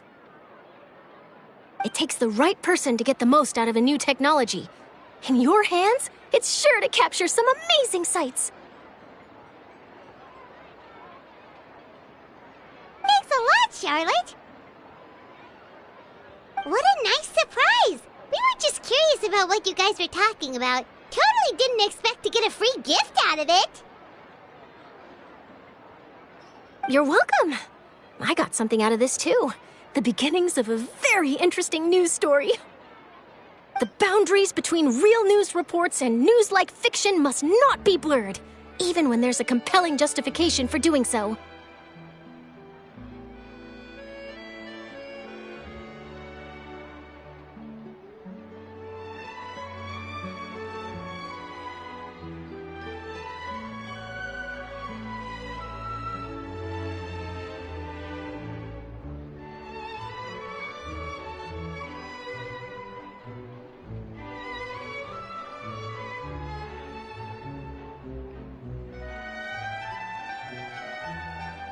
Yes, that's how I'll phrase it to the editors when I give them my feedback. Let's hope we don't mislead any more well-meaning citizens in the future.